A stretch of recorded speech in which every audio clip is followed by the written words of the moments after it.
I'm just warming up, you pathetic worm!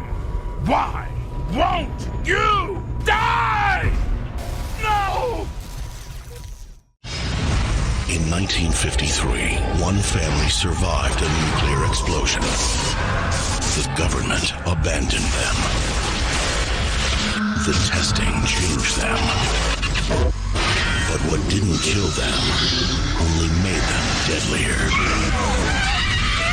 Where's Mom? Mister, would you play with us? The Hills Have Eyes. In theaters March 10th. Rated R. Yeah, I mean, you're taking the CrossFit, bro. You might be able to do it, though. I'll know. That shit is like hell of intensive. Yeah. I got to start getting into something, man, because I'm just getting too sedentary. Like I was telling my girl, just like my schedule and shit, just like Monday live streaming, Tuesdays I'm trying to get in schedules with you, with the podcast. Wednesday live streaming, Thursday I try to get in a movie reaction. Friday live streaming, Saturdays I do all my editing. I can't do it anymore, live bro. streams. You be live streaming Saturday too, and you have shit in between with new trailer reactions and shit. Like how the fuck do we do all this shit? So I just literally I don't know if you saw it because I was like, oh, they're dropping MaXXXine. I have to react. Like this is like my favorite trilogy so far. At least I hope so. I mean, but did you see the trailer for MaXXXine? Yeah. What'd you think about it, man? I like it. Yeah, I like it. I like too. the 80s vibe. I like the slasher, like the Night Stalker slasher Wasn't plot that cool? they're doing and shit too. You know what I'm saying? They got Kevin Bacon in there and shit. But and then when they Giancarlo Esposito's in it. Yeah, Esposito's in there. And then when they showed the Psycho House and shit, I was like, damn, that's cool. Bro. But then they had the mother from X in the window and shit. I thought that was a really cool throwback and shit. Well, that was Pearl. That was Pearl. Yeah. Pearl. Yep. That was Pearl, the original Pearl. That was in X. That's the old lady. which is Mia Goth playing herself, which is insane. It's like it's one of those weird mind trips that I hope this guy Ty West that directed. I hope he ends it with this trilogy and is like, yo, I made it, like I'm successful. Because I know he had one before this whole trilogy. It was called like The Devil in the House or some shit like that. I don't know if you ever saw that one. That sounds familiar, but I don't know. It was okay. I think he tried to make like some kind of like 70s throwback homage thing. And but I hope with this success, he just like, you know what? Now it's time to start fresh. I want to create some original stories. I mean, these are original, but it's like this is a trilogy that needs to end. I don't want, keep going. Well, MaXXXine 4, no 4. Yeah, this should be it. No. Yeah, I agree completely. Go off on a good note, so to speak, and I'm excited for that. But I'm excited for MaXXXine for sure. But you ready to talk some Hills Have Eyes, man? Yeah. I just finished watching it, and then I started watching the older one again too. I didn't finish it though. Yeah. Can we talk about that old one, bro? I was watching it.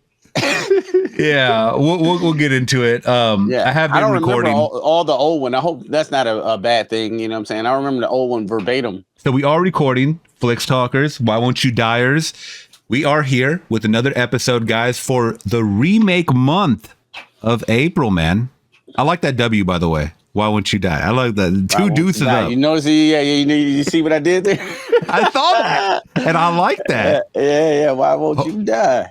Yep. Hopefully you guys can join us on YouTube over on Flix Talk, guys. I'll put all the links down in the description below so you guys can check out all the images that we do put up about our movie that we talked today, some of the flashbacks that it originated from. And we're here, man. And we survived the solar eclipse, by the way, yesterday. We're recording this on April 8th. Yeah. Was it wild for you guys over there or what? Yeah, that was cool. I was just in my neighborhood. I was just in the house. And then I had my little... I ride this. You probably seen the video where I'm riding the electric skateboard type thing, the one wheel. I haven't seen that. Yeah. I got like this one wheel. It got like one wheel, and then it's like a skateboard, but it's like it balances you, so you can ride around like Silver Surfer. So I was like riding around the solar eclipse like fucking Silver Surfer and shit, and it was all dark and cool and shit. And everybody's. Did you think you were gonna just like elevate into the sky and just get taken away, or what? Yeah, man, that would be cool though. That would be cool. Yeah, but yeah, that's what I was doing. There's a funny picture going around on Twitter of like Yo, this is what everybody on Facebook thought was going to happen during the solar eclipse. And it just shows the solar eclipse and everybody's like levitating like they're getting the second coming of Christ or something. The rapture, you know what I mean? Like, bro, nothing happened. Literally nothing happened. It just got a little dark. I thought it was going to be like nighttime. Because I think the last solar eclipse was in 1991. So I was around, but I don't remember it too much, you know. I just don't remember it. Like this was just, I was just in my neighborhood. It was just kind of, it was almost like dusk or something. It was like kind of dark, but like it was just kind of cool. I don't know. Wouldn't that be cool for a movie? I don't know if anybody's done it yet. I know like the 30 Days a Night or whatever, but like during the solar eclipse, I guess it doesn't really, now that I'm thinking about it, it doesn't make sense because solar eclipse is so short. But for some reason, let's just say the news is like, this year's solar eclipse is going to be some kind of phenomenon where it lasts for hours, right? Mm-hmm. So everybody's like, okay, we're going to be in a little bit of darkness, a little bit of shadow. But then these creatures start emerging that can only come out during the solar eclipse. Solar eclipse, Wouldn't that be kind of cool? Like almost like why am I drawing a blank? I Am Legend, like an I Am Legend type of monsters coming out. Mm-hmm. And this is their chance to take over pretty much, you know what I'm saying, to go back under before the solar eclipse. You know before the sun comes back out, yeah. Yeah, I love that. Yeah, that's dope. And then, I mean, you got a dope plot element with the solar eclipse. So what would be the name, though? What would be the name, though? You got to come up with a fire-ass name. Damn. I'm putting you on the spot. You put me right on the spot. Let's throw the creative ball. Let's throw the creative sphere, the solar eclipse sphere creative ball around and try to get some juices flowing. You can't just call it eclipse. That sounds like too generic. Eclipse of the Dead. Eclipse of the Dead. There you go. I like that. Ooh. Eclipse of the Dead. Yeah, that's there. There you go, Romero. Fanboys. Yeah. You guys can go steal that because you know they like to rip off all his shit. Mm-hmm. Yeah, of the Dead. Yeah, yep. I love it. Of the Dead. That's the one. Yes, man. Mm-hmm. And in memory of WrestleMania that just happened, even though I don't watch WrestleMania anymore, I saw the damn clips, man. The Rock came back. I watched it. I watched WrestleMania. Yeah, both days. Yeah. I don't even watch wrestling like that at all. I didn't watch WrestleMania. I can't even tell you like the 90s maybe. Like I'm from the 80s though, so that was my wrestling era. So like the Rock era, Stone Cold Steve Austin, I kind of missed a lot of that. I think I tapered off at the Undertaker, but like that WrestleMania, both shows was like it was live, bro. I couldn't even believe it. I just like threw it on because I knew it was on. I was like, this shit is fucking entertaining. This shit, like what? But now I was a little confused. In the Rock. Yeah. I was a little confused because a couple of the people that I follow for horror or just like movie stuff, they were all following it, and which is great. Mm-hmm. I even tell some coworkers, I'm like, I wish I still had that passion and that love, and actually just the time, because every time I see these clips of like, because Randy Orton was there and he did the RKO to that kid in the Prime suit. I don't know if you saw that. Yeah. I show speed. YouTuber. Yeah. So I was like, that's funny and stuff like that. I still get this like burst of energy, like, yo, I would watch this. But like, what is that? Is that just like a callback to our nostalgia? Because we know it's fake at this point. Right. Like we know it's scripted. Yeah. But the moves are very real. Yeah. I think we're in there for the presentation in the show, though, you know, and the showmanship, you know what I'm saying? To see them all come out, you know what I'm saying, outside the locker with the music and the lightning and shit like that, the fireworks. I think that's what I'm there for. And then like some of the legendary characters that was here on this WrestleMania, and they put on a fucking damn good show. Like for real. I was like surprised. Like I don't even watch wrestling, but they nailed this fucking WrestleMania. I watched both days too, like because I just threw it on both days. I think I came after dinner, so I caught the last like 4 fights or whatever, and I'm like, this is live, you know what I'm saying? So I watched the last 4 fights of the second one too. So like I was like very impressed. Do you think that's because Vince McMahon is away now because of his allegations that WrestleMania went to Peacock? You know what I'm saying? Rock's a heavy involvement with it, and Triple H. You think they kind of changed up the show and didn't put it on pay-per-view? Because I would have never bought it on pay-per-view. If it wasn't on Peacock, I would have never watched it. Right. I'm glad you said that. I mean, I'm not too versed too much. I know that they did get acquired by Peacock, which is obviously a lot more audience. You have a lot of older people that are into Peacock, I've noticed, which is cool because those are the ones that kind of grew up on in the 80s, 90s, 2000s, you know, and now their kids sharing this love. So they already have it, and they're like, yo, let's tune in because we don't have to buy a pay-per-view. Also, I was talking with a coworker about exactly what you just said about the controversy, the crazy controversy with Vince McMahon, who I really could have never called that would have happened. I just thought the steroid thing was where it ended. Like everybody was roided the fuck out. We all knew that. Oh my God. And everybody was everybody was lying about it, right? Yeah. Hogan. So, yeah. So when Hogan came out and he was like, "Yeah, brother, I'm not all natty. I'm genetically modified over here." You know, like that wasn't a vegetables, surprise, brother. Yeah, right. I mean, look how big Vince McMahon got. That motherfucker was huge when he used to come out just like walking like that. Yeah, like this is it. Yeah. But I thought that's where it ended. And then when I saw all the crazy like text messages and all these people involved, I was like, yo, this guy needs to step away. But now that I heard that The Rock is involved, Triple H has been involved for a long time, even like the son and the daughter and stuff like that. I think The Rock is not, he doesn't have a lot of controversies, The Rock, at least none that I can. Yeah, no, at least without the shit. Like, who knows nowadays? You know what I'm saying? Yeah, you never know. They might be digging. Cosby, like if I would have went back in the day, you said Cosby did that. I was like, what? No way. This guy? They'll dig. Guy? They will dig. Now that The Rock is more in the spotlight than not ever, because you know he blew up when he was a movie star, I think. But now that he's kind of back and forth, all it takes is one hater, man, or one person that's really like, let me just go see if he has any. Let me check his Wikipedia out real quick. You know what I mean?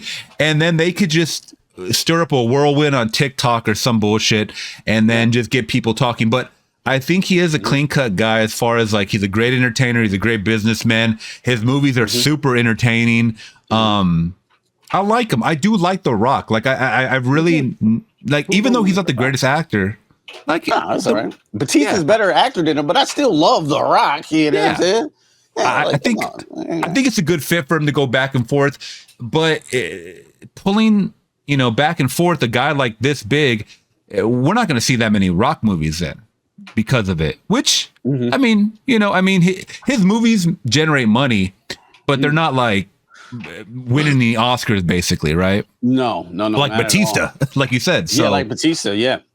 I think that Black Adam hurt him a little bit. That the backlash of Black Adam, like hurt. I don't know if it hurt his confidence, but like I think him making movies like that, you know what I'm saying, as the level that he was, I think that he took a step back from that and went back to wrestling, which is fine because in the ring, I was like, God damn, he's like 51 years old. He was in tip top shape, bro. Like he looked great.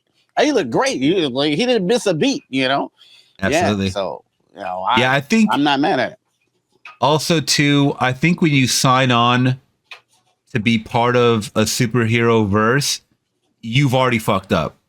Because one, you potentially locked yourself in. That's why I think this Dakota Johnson girl from Madame Web, she shouldn't have done that because she's too good of an actor to sign on to a Sony Marvel anything. Because first of all, it doesn't matter if the movie's good. People are always going to nitpick something, especially when it's female led. That's just kind of what the world is, unfortunately. People love to do that bullshit. And, unfortunately, it was a shitty movie. So it made it even 1,000 times worse for her. And her, I don't even think the co-stars got backlash like she did. Yeah. That's the girl you're talking about. Is that the girl from Euphoria or no? Yeah, Sydney Sweeney. Yeah, I love her in Euphoria, bro. She came out and she was like, yo, they gave me a script. The movie didn't do well. Okay, I did my part.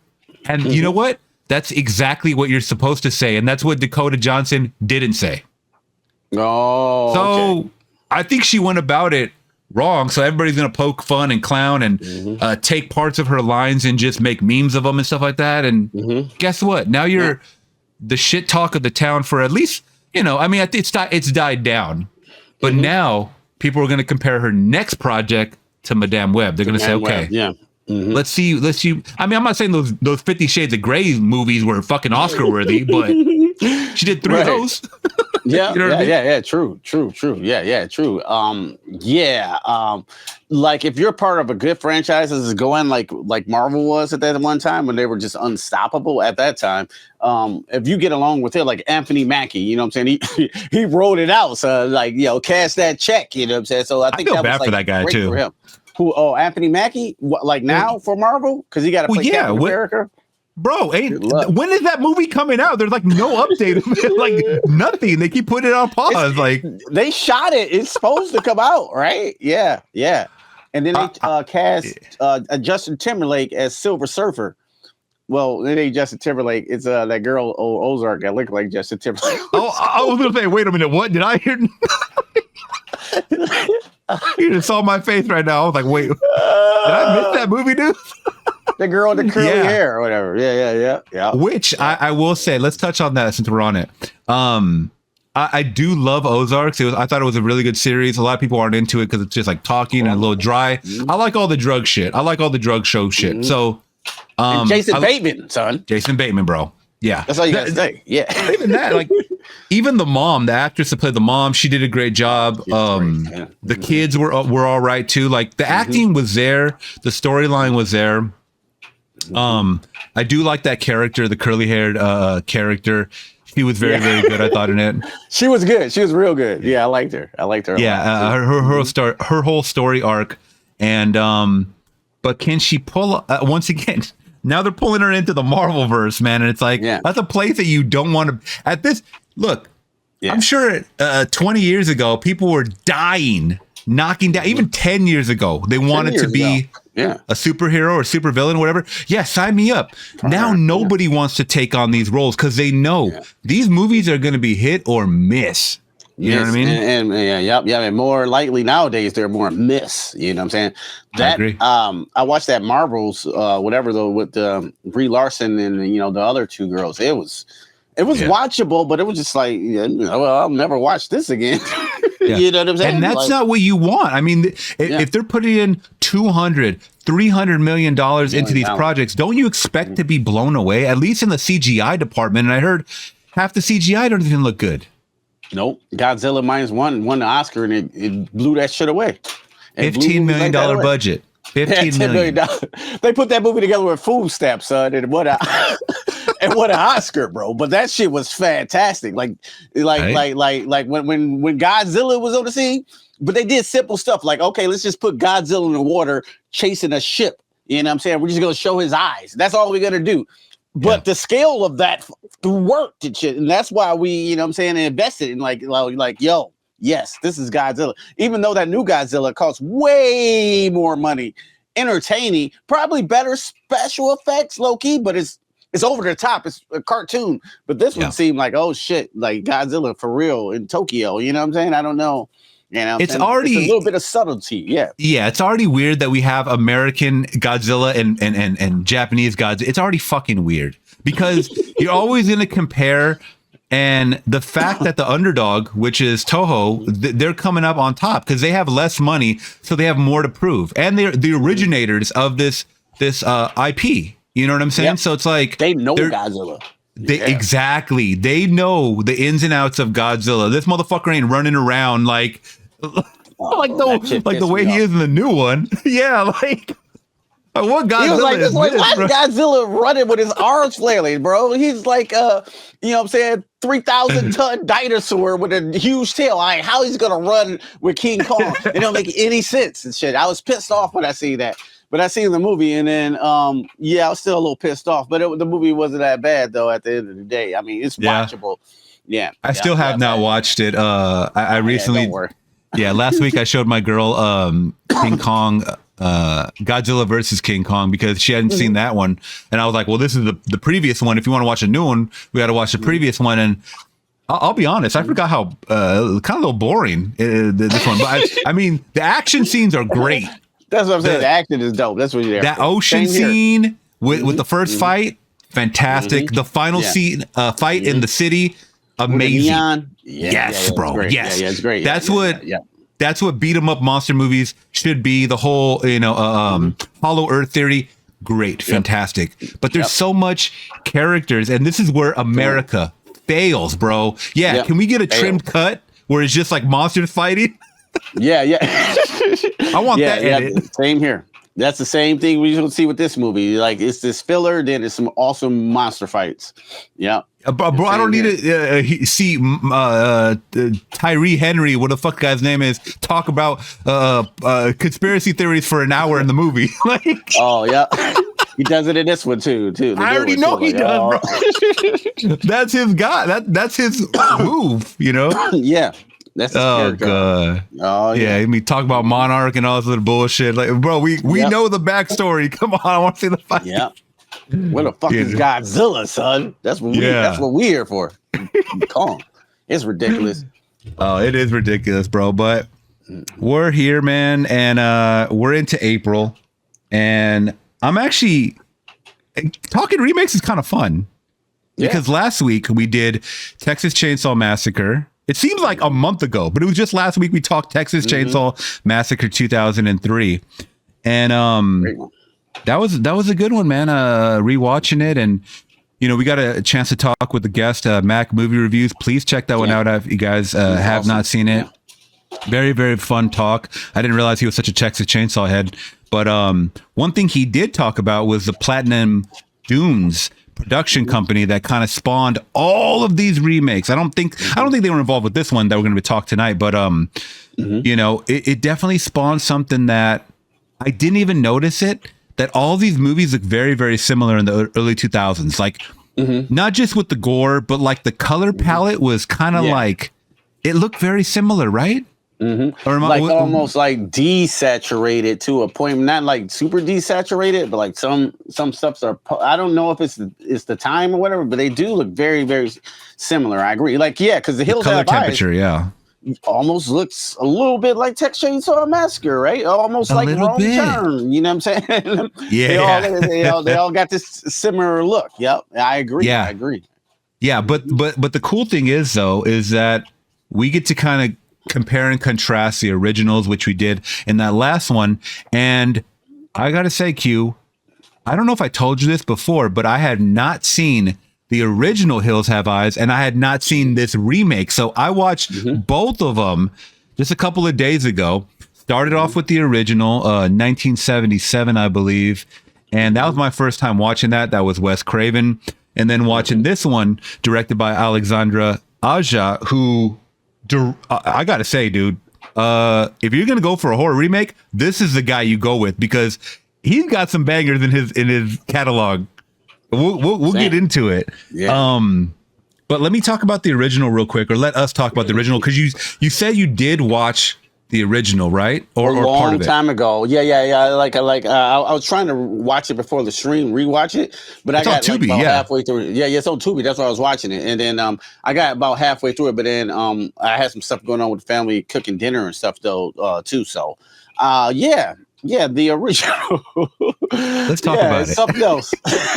we'll gloss over it. So it was Wes Craven, who has put in a lot of good movies. I mean, there's a lot of hit or miss for Wes Craven. I will say that, especially in his later years. Now, I'm not talking about the Scream days. I'm talking about everything that kind of came out after that. I mean, are you a big fan, before I get into it, of Wes Craven at all? Yeah, I love Wes Craven. But he had some stinkers, bro. Remember that werewolf movie he did? I forgot, with Christina Ricci. That's where I was going to. Cursed. It's called Cursed. That's exactly the one. Yeah, with Joshua Jackson from Dawson's Creek. Yeah, I remember that. Yeah. Woo! So let's start at the beginning. Okay, let's start at the beginning.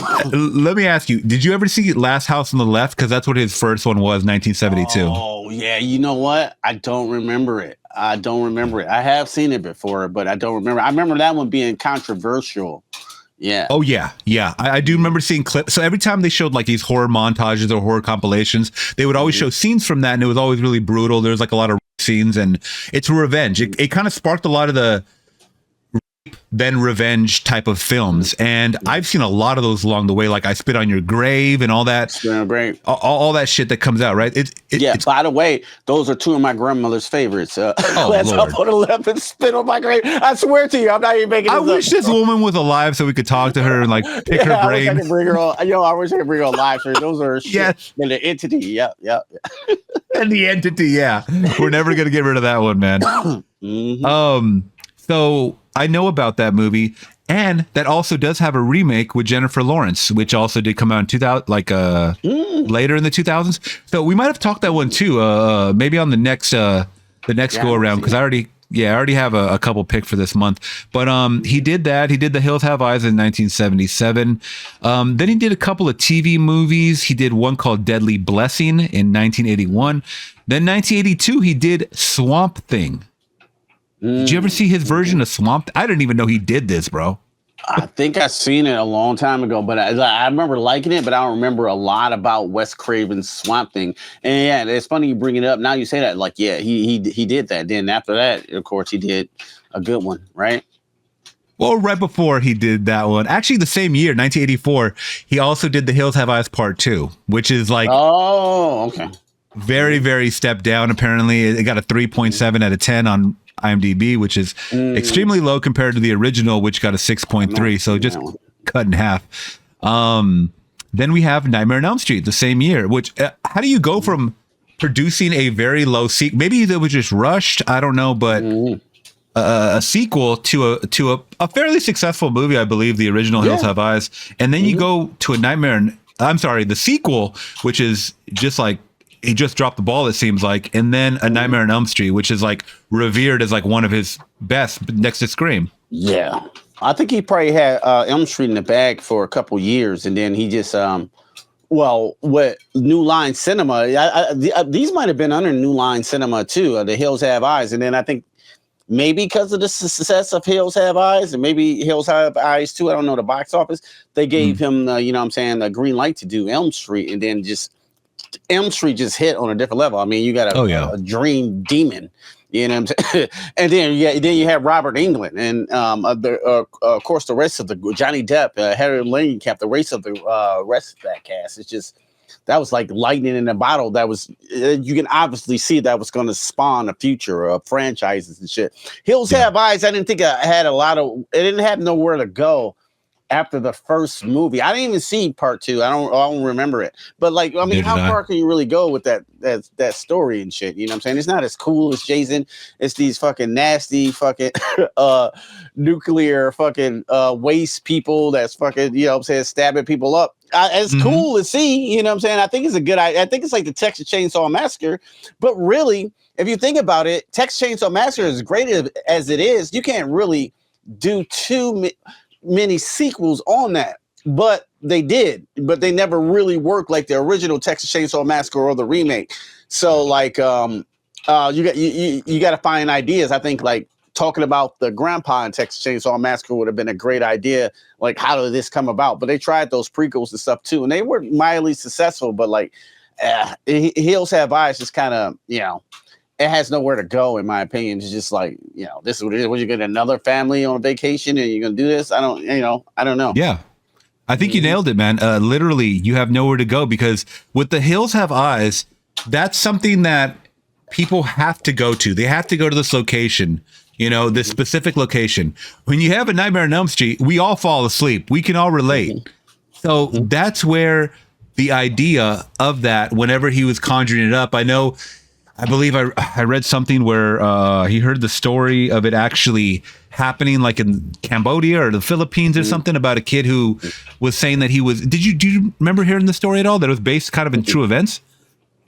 I think I did, but I'm not too familiar. I think I do. I seen it on a horror documentary, but yeah, you can talk about it for sure. So not verbatim, but it's just kind of roughly like he had heard about this story about this.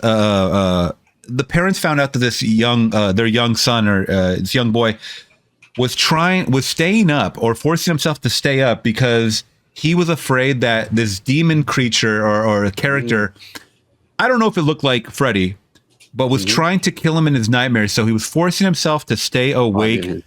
He stayed up for like a week or something like that. He eventually fell asleep. He died in his sleep. So when the parents came in, they found that he had a coffee pot maker underneath his bed to stay awake, and he had all these, caffeine pills and stuff to stay awake, right? And he was really in fear of not falling asleep. So when you have a story like that, true or false, it leads to an epic like A Nightmare on Elm Street, because I do think that A Nightmare on Elm Street is still a 5 out of 5. It's in the series. It's not the most fun for me, but it's definitely like the original story. I give it its flowers. To me, the third one is probably the best, I think. So I like the first one better. I know everyone loves the Dream Warriors. Yeah, Dream Warriors is great. I love Dream. You know what I'm saying? But I think Dream Warriors is that when it starts to get almost like a comic book. You know what I'm saying? It starts getting these dream powers and things like that. But in the first one, it's just true primal fear. You have no fucking hope against Freddy. You Kruger, don't even really see Freddy that much. He's always in the shadows, or when they do show him, this is God. It's like, he's like very covered in shadows. Like when it shows his face, very shadowed up. The lighting is very, so good. Yeah, they did a good job. Yep. You go ahead. Yep. I was gonna say they just did a good job of creating this franchise character that obviously became like a household name in the later movies, just like Chucky, and they make him funny, right? They make him they give him a character, characteristics and stuff like that, and they just kind of. I'm so glad they never did that with Jason and Mike. Imagine Jason and Michael having a one-liner or some shit like that. Yeah. I think in part 6 they started to make Jason a little comical. I don't know if you remember Jason Lives, when he's like the Frankenstein Jason or whatever. Yeah. And they're shooting him with paintball guns and shit, and he's kind of slam somebody's face in a tree and there's a smiley face. Like, what the fuck? What is that? So I never got what that was. Why was there a happy face on the tree? It was stupid. They was obviously having stupid comedy in the movie. I like that movie a lot. A lot of people revere that one as their favorite, but I just thought it got a little, you know what I'm saying? Sometimes it was a little sooty for Jason Voorhees, you know what I'm saying? Yeah. So, same thing with Freddy too. Freddy just turned into a late night talk show host. Yeah. I've been listening to a lot of horror podcasts lately, and I like to listen to the ones in the franchises that are the worst. So my worst in the Halloween franchise has always been Halloween 5. Always. Oh, Paul Rudd? Oh, bro. Yeah. No, that's 6. That's 6. That's 6. The fifth 5. one, yeah, that's let me say it. Daniel Harris. Michael Myers. Yeah. Daniel Harris. Oh my God, bro. And the fourth one ended so well. Like they were going to give her she was going to be like the next one, which I don't know how they would have done it, but they kind of started making it a little supernatural. This is before the Thorn cult shit, all that Thorn cult, right? In the 5th, they introduced Thorn, but they switched around the whole story with the little girl, they switched the whole story. There is a scene in that movie. I don't know if you remember when they show 2 cops in Halloween 5, and when these cops walk out of the house, the music is like doom, doo, doo, doo, doo, doo, doo, doo, doo, doo. I shit you not, I'll put it up right here on YouTube. I'm gonna put it on screen, bro. All clear. Nothing above, nothing below. What about Max? It is the most out of place scene I've ever seen in my life. Oh my God. I hate that mask that Michael Myers had in part 5. I think that's the worst out of all of them, bro. I just hate it.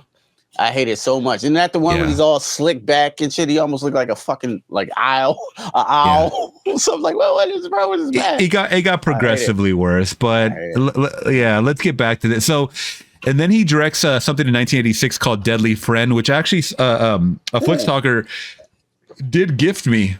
I still have to watch it. It's like about a robot or something. Either way, all these movies like Serpent in the Rainbow, Shocker, People Under the Stairs. I love People Under the Stairs. We talked about doing a remake of that. I like that one too. All of these movies got very, very mid, just 5s, 6s out of 10s, and nothing groundbreaking. I mean, then he does New Nightmare, and that's the one that kind of was like, okay, we're getting more Freddy.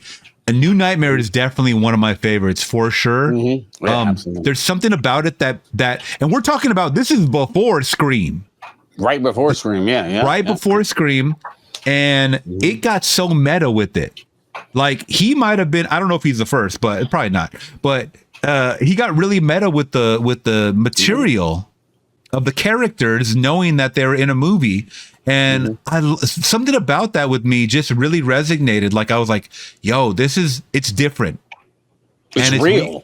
It's real. It felt real. You know what I'm saying? He was in Heller Langenkamp's life and her husband and her kid and stuff. It's something that felt very visceral about that. And then Freddy was not just like a dream demon. He was an actual like devil or demon. And he looks crazy in this movie, by the way. He looks crazy. Yeah, oh my god. Yeah. You know what I'm saying? With the muscles exposed and stuff. His eyes look so different. Evil. Yeah. He looked he looked like he was from the pits of hell for sure. Yeah, you know, the pits of hell. Like it was something manifested of them. You know what I'm saying? It didn't like he whatever this thing was, it manifested itself as like as Freddy, but it didn't quite get it right. Like Pennywise is it. Like Pennywise, not the clown, it's something else. You know what I'm saying? This is a big scary monster. So it tries to pretend, to be something nice, but it really terrifies children. I think that's what New Nightmare did. This demon manifested Freddy because it was, so embedded with evil with, generations of kids and shit. So I think they nailed that shit. I'm glad you brought that up. Good Nightmare. Oh yeah, for sure, man. It's one of my favorites, man. And then he does Vampire in Brooklyn in 1995. Never saw it, but I heard it was pretty bad. Yeah, Not you a fan? never watched that one. Yeah. No. Okay. You never got to watch that. It got one hilarious scene in there. Other than that, that movie is terrible, bro. You know what I'm saying, to say the least. Terrible. Angela Bass is in it. She looks nice. Okay. Eddie Murphy's kind of mid, except one scene when he's really funny. One scene is actually hilarious. When he steps into a church and he's like, God damn, we gotta have church on the lawn and shit. I like that shit. Like, whoa, God damn. And it's like his hair started catching on fire a little bit, smoking. Yeah, it was funny, but like other than that movie is absolutely atrocious. I didn't know he directed that. I didn't know he directed that. Yeah, I know Eddie Murphy and John Landis, but I think John Landis' last one was Beverly Hills Cop 3. They were beefed out. Yeah, so I don't know why I had John Landis in my head. Okay. And then a year later, 96, 97, does Scream 2. He does a movie called Music of the Heart in 99. Then he does Scream 3, my least favorite. And then he does Cursed in 2005. So he took essentially about 5 years off, and then he comes back with Cursed, which is, I did watch it because I had a huge crush on Christina Ricci. And I was like, okay, this is Wes Craven too. Like, this is Wes Craven, how bad could it be? And it was pretty bad. It was pretty bad. I was trying to have fun with it too. All right, okay, well, this is silly, like Teen Wolf. Like, could I have fun with it? And I ended up having some fun, but like for Wes Craven, it's just like no, bro. Like no, like why would you? It kind of had some good gore. It had a little bit of good gore in it, but from what I remember, but it was very forgettable. Not bad looking werewolves, but I was like, man, I wish this was scary. And then in the same year, I don't know how he's pulling off movies back to back, like, and he's directing them too.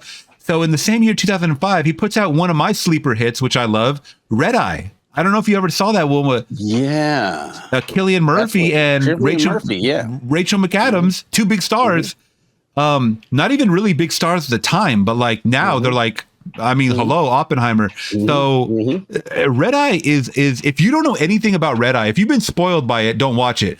But if you know nothing about Red Eye, I thought it really surprised me when I first saw it. I totally forgot Wes Craven did that. That was a dope movie too. Yeah, definitely. Isn't that weird? Isn't that weird? He could do a movie like this and then Freddy as well. Like, it's weird. Yeah, absolutely. That's like those Stephen King, man. Like Shawshank. We're like, what? He was Stephen King wrote this? All right. Yeah. So yeah. And then he does another 5-year hiatus. Basically, he does a little segment movie, but like in 2010, he does My Soul to Take, which I remember being a piece of shit. I think I've seen it, but I do not remember that one at all. I don't even know who's in that. So I don't even know who these actors are, to be honest. But is it Katie Holmes? No. There is literally no one I recognize in this movie, and they're all teenager actors. I don't know. Yeah, got a 4.7, but and then the following year he puts out Scream 4, which I really like Scream 4. So that was super meta. Yeah, and that was And that was it, 2011. And then in 2015, he dies. So it's like a very interesting career. I don't know. Like, I don't want to shit on it, but this, going back to the original Hills Have Eyes, okay, I'm going to touch on it really quick because we're talking about the remake here. So I'll talk about, just kind of my review on it. So the original Hills Have Eyes, I like the setting of the desert. I mean, having these like just going off the Texas Chainsaw, right? I mean, you're out in the middle of nowhere, whether it's a home, whether it's a desert, no one's going to find you, right? We also find out that it's kind of like a nuclear testing facility, or I'm sorry, not they test like nuclear bombs there and stuff, right? This perimeter, which leads to all of these abnormalities in people, which, can we talk about that? None of these people look abnormal at all whatsoever. They're fucking just regular people with a couple of scars on their face. Oh, and that's what makes them one boy. Yeah, except for the one guy that they always put on the damn cover. Yeah, the cover. Yeah. And low key, I met that guy a couple times. He's the nicest guy ever in the world, bro. That's what I heard. He's so fucking nice, bro. Like, he was like, oh, excuse me, you can't film in here. You know what I'm saying? I'm sorry about that. Like, bro, you look terrifying. I thought you were gonna be crazy and be mad. He's like, oh no, I'm sorry. I gotta find out his name. I believe he plays Pluto in the movie, but I don't see his face. Oh, Michael Berryman. Yeah, shouts out to Michael Berryman. Yeah, he's been in a lot of movies. Weird Science, he came in there. Weird like, Science. Excuse me. Remember he came in there, had the motorcycles all memes, like, oh, and then he was like, oh, excuse me, I'm sorry, we didn't mean to mess up your first. He was in the Devil's Rejects, which I love in that trilogy. One Flew Over the Cuckoo's Nest, also. Great movie. I heard he was really a part of that shit though. Like, he was really a part of the radioactive. That's how you came out like that. I don't know how true that is. You can look it up later, but like, yeah. That sounds like a fucked up rumor. I remember somebody telling me that, a couple people. Okay. But I don't know. Interesting. He really is the Hills Have Eyes. So he's the only one in the original that kind of looks like the mutation got to him, right? Or the this testing got to him. And okay, I mean, if that's motherfuckers. Yeah, if that's how they're gonna play, they just look like tweakers, and they look like their hair was all nasty, and they just look like they were feeding off the land, right? So that's where I thought they fucked up, and I'm like, maybe it was a sign of the times. And then I'm like, okay, this is 77, right? Yeah. I mean, you got Exorcist and stuff. I mean, what my point is that come on, you could have made them look a lot more freaky looking. Yeah. I know people with excuse. Oh, it was 1977. They didn't have the technology. Bullshit. Give me a fucking come on. Don't be lying, bro. Yeah. They just look like dirty people out in the desert. You know what I'm saying? Like, they didn't look. They do nothing. You know. They really didn't. Yeah, they really didn't. And I'm already putting my foot in my mouth because I don't find anything that looks like it could, that I've seen, that has like anything too crazy. I know if you guys are listening, you guys probably drop it. It's a lot of Italian shit like Suspiria and all that stuff.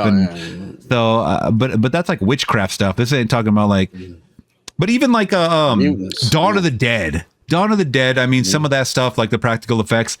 What I'm saying is that you could have created something that looks like the remake that we're going to talk about tonight, where like people's heads are really enlarged, or like it looks like the mutations that we would expect from a movie like this, right? And I didn't get that feel, so guess what? I'm not scared. Now I'm not even terrified of the only thing I was really terrified was when they were running after the women in the group, and they were like assaulting them and stuff like that, and like they were just doing all that shit, and it's like it's menacing, right?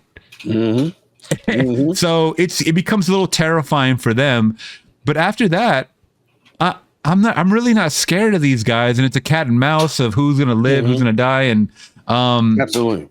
It was just a whatever movie, to be honest. And I even put that out there, and I don't even know what the reception is for this movie. Like, do people love it? Do people hate it? I don't even know what people think of this movie. I never hear anybody talk about it. Yeah. I think in the horror community, back then, at least in the 80s, when I was going to video stores, people really liked this movie. But it never like resonated with me too, because I thought the same thing as a kid. Like, I don't know about this one. I don't know about these. You know what I'm saying? It wasn't quite as intense, and I didn't have that much anxiety like watching the Texas Chainsaw Massacre. This was just like watching, like, I don't know, you know what I'm saying? There's some dirty people, you know what I'm saying, chasing people around, and you know what I'm saying, and this gritty film grain and shit. I didn't really latch on to it myself as a horror fan, but like I said, you know what I'm saying, like I grew up in the 80s, so like about that time Elm Street was already out, so I wasn't really going back to The Hills Have Eyes 1 or 2. So that's just me. Oh, it did not make me want to watch Hills Have Eyes 2. I'll tell you that. I didn't give a shit to revisit any of those characters that I think all of them died, actually. So it has to be a whole new crop of mutants, and hopefully they look like mutants. You know what I mean, and not like regular ass people that nobody's gonna be scared of. You know. All right. So 2006, they decided to do the Hills Have Eyes remake because why not? I mean, this is the early 2000s. Every damn movie's being remade. House of Wax, you know what I mean? The Omen. We talked about this before last week.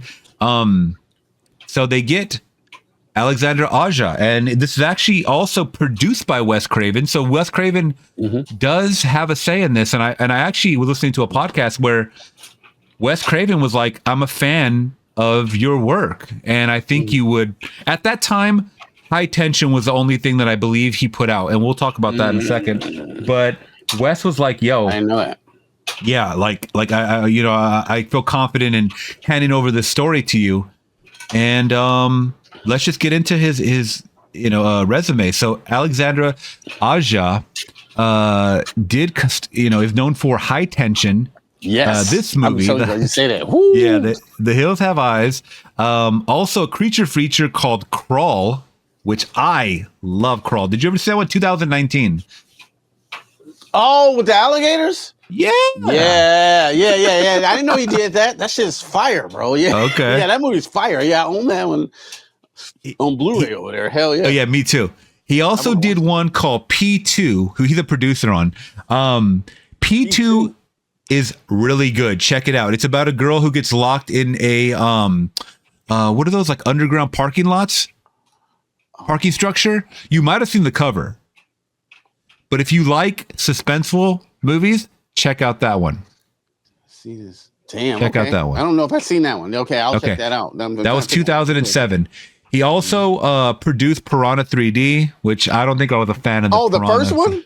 Piranha 3D? It just says Piranha 3D. I don't know. Oh, I love that one. That one's so fun, bro. I don't know. I don't remember even who's all in it. Is this the one with Ving Rhames in it? I don't know.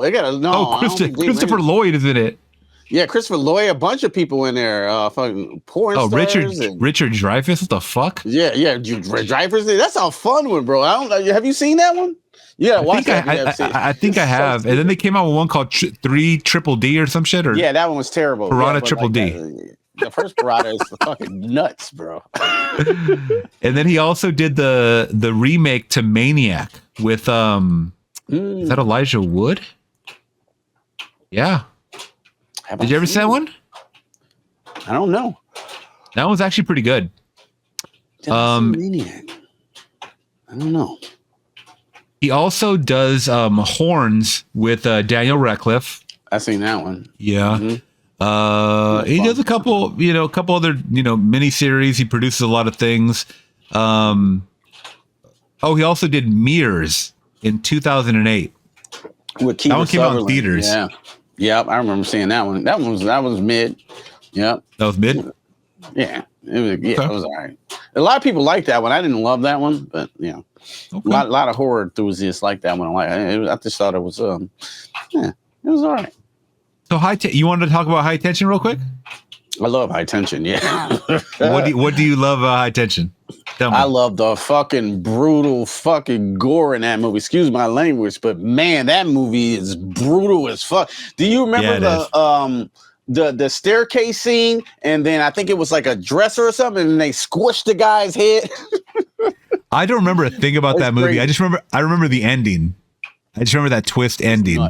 Yeah. That movie is brutal. So when you said he did High Tension, then he did this, like, oh well, that makes a hell of a lot of sense now. Yeah. Yeah.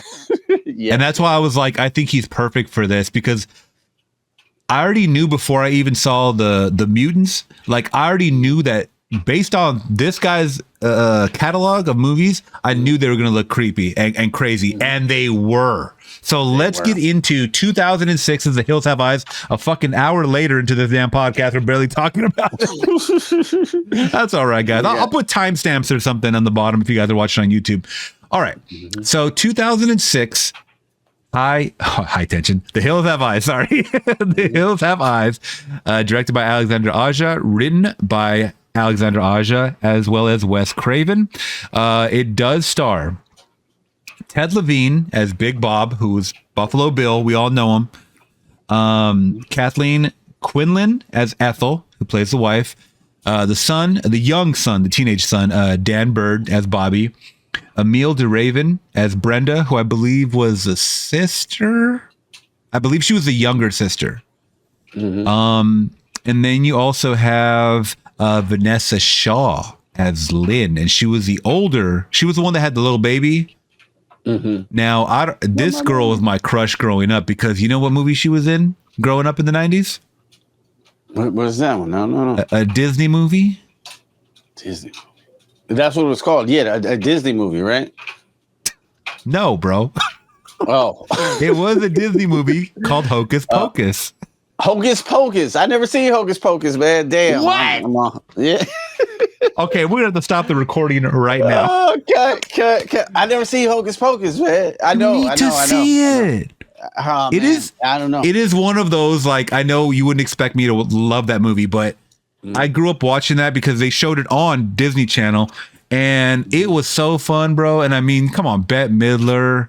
I like Bette. You have the girl from Sex and the City. I'm already drawing a blank on her damn name, but I know you're talking about. It was fun. It was just like a fun, quirky movie, and it's nothing scary about it. Like, there's a zombie in it, but like it's Disney humor, right? And yeah, that's all I could say. I mean, she was in it as like the love interest, like she's a teenager, but I had a huge crush on her in the 90s. And she's in this movie, and she looks exactly the same. She looks exactly, and it was like 10, 12 years late, or whenever Hocus Pocus, I think Hocus Pocus came out like in 94, 95, something like that. Probably so, yeah, it's 2006. Yeah, she looked great. Yeah, absolutely. Yeah. And then you got all the mutants. By the way, did you know that Greg Nicotero played Cyst? No. He played one of the mutants. No, I didn't know that. You know which one he played? Which one? Which one is that one? The one with the fucking that thing where you break your neck and they put you in that halo or whatever? Yeah. It was so many mutants in here. I was like, God damn, it's still more of these motherfuckers. But yeah, I know what you're talking about. The guy that was like this. Like towards the end. Like towards the end of the movie, he had a shotgun. Yeah, I would never would have guessed that ever in life. You could not tell it was him, bro. You could not tell. Excellent. Yeah, that's something we got to talk about too. How great these makeups were. Gee. Yeah. So that's our main cast. So basically, it follows the same story as the original Hills Have Eyes, somewhat. I mean, there's certain situations that kind of change up a little bit. The one thing I do really, really like about this movie, the introduction starts off the same as the original. We kind of get introduced to that gas station or whatever that's just out there in the middle of nowhere, and the old man's like, I don't want it. You keep bringing me this stuff. So we find out that the Hills Have Eyes people, I'm just going to call them that, they are bringing him like things that they're finding off their victims. So like whether that's jewelry, purses, cell phones, and he's talking about, I don't want to be involved with this. I don't want to be involved. By the way, do we ever find out who the fuck this guy is? No. I don't even think in the original they tell us. Yeah. I was wondering why they were so cool with him. Shit, like why y'all cool with him? And then y'all fucking everybody else up because I guess the gas station they come through this way. I don't know. So my theory after watching this remake, because I was like, okay, I already watched the original and they kind of played the same scenario. Maybe whoever passes through that town, it's his job to send them to the Hills Have Eyes people. So they food because they're cannibals. I forgot to mention they're cannibals too. Oh, yeah. But in the original story, the old man says, don't go towards those hills. do not go towards the hills. Yeah. But the guy, the dad decides to do it anyways. He gets caught up in that nuclear testing zone where all those planes are flying over, which is a really weird scene, by the way. But in this remake, I believe it might be the Vanessa Shaw girl, Lynn, the older daughter with the baby. She is going to retrieve the dog or whatever, and then she stumbled upon the purse. That's what it is. She stumbled upon the purse, and he's like, "What are you doing in here?" You know. And that's when he kind of looks. Oh, she noticed what I got. So he says, "You guys should go down this road," and that's what I liked more than the original because he intentionally sent them that way. When it made it seem like he wanted no part of it, but he's like, you know what? If I let him go now, after she saw what I had in that bag, I have victims. I'm done. Yes, I'm done.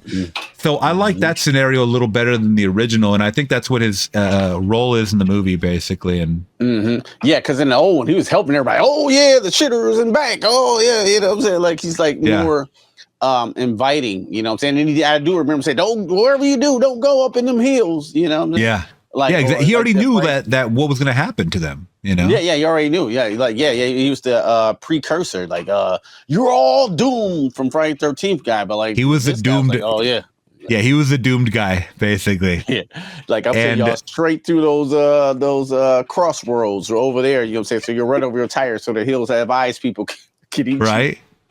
Yeah. So that's exactly what we get. We get that same scenario where they're out there in the desert, and with this one, man, it took a little while, which was interesting because I thought we were going to get right into it. Oh, I forgot to mention too, there's a lot of those kills at the beginning of the movie where a lot of those guys in the hazmat suits, by the way, so there's guys in the hazmat suits that are testing the area and they find out it's still radioactive or whatever. Who the fuck is that guy that runs up to them? He's like, do you notice that?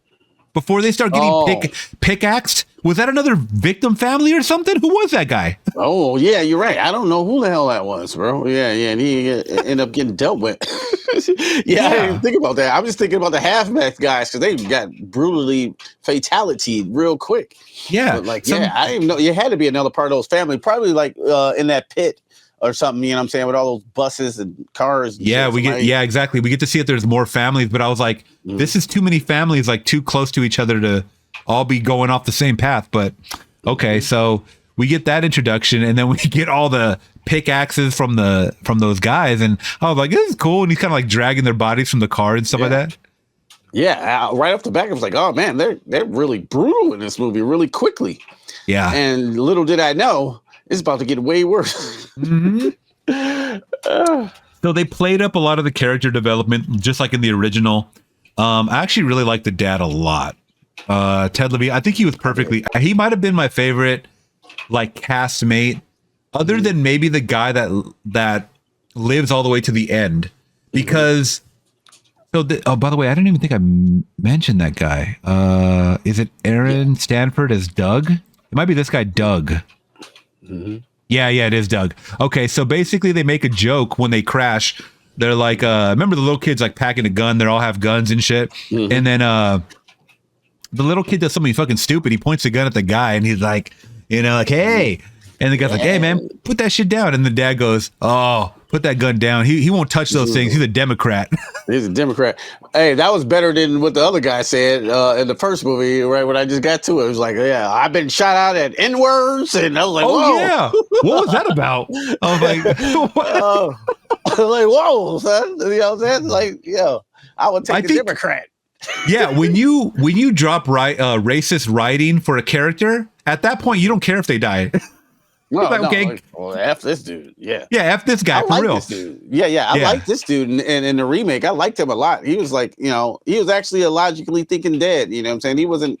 They gave you nothing to like hate that guy. You know what I'm saying? I really I was really, with his character. You know what I'm saying? He had to go find stuff for the family. The stuff he was saying with the mom was kind of, shut your fucking mouth, kid. He was kidding. When he was telling her watch your mouth. I loved all that. I think that worked for his character.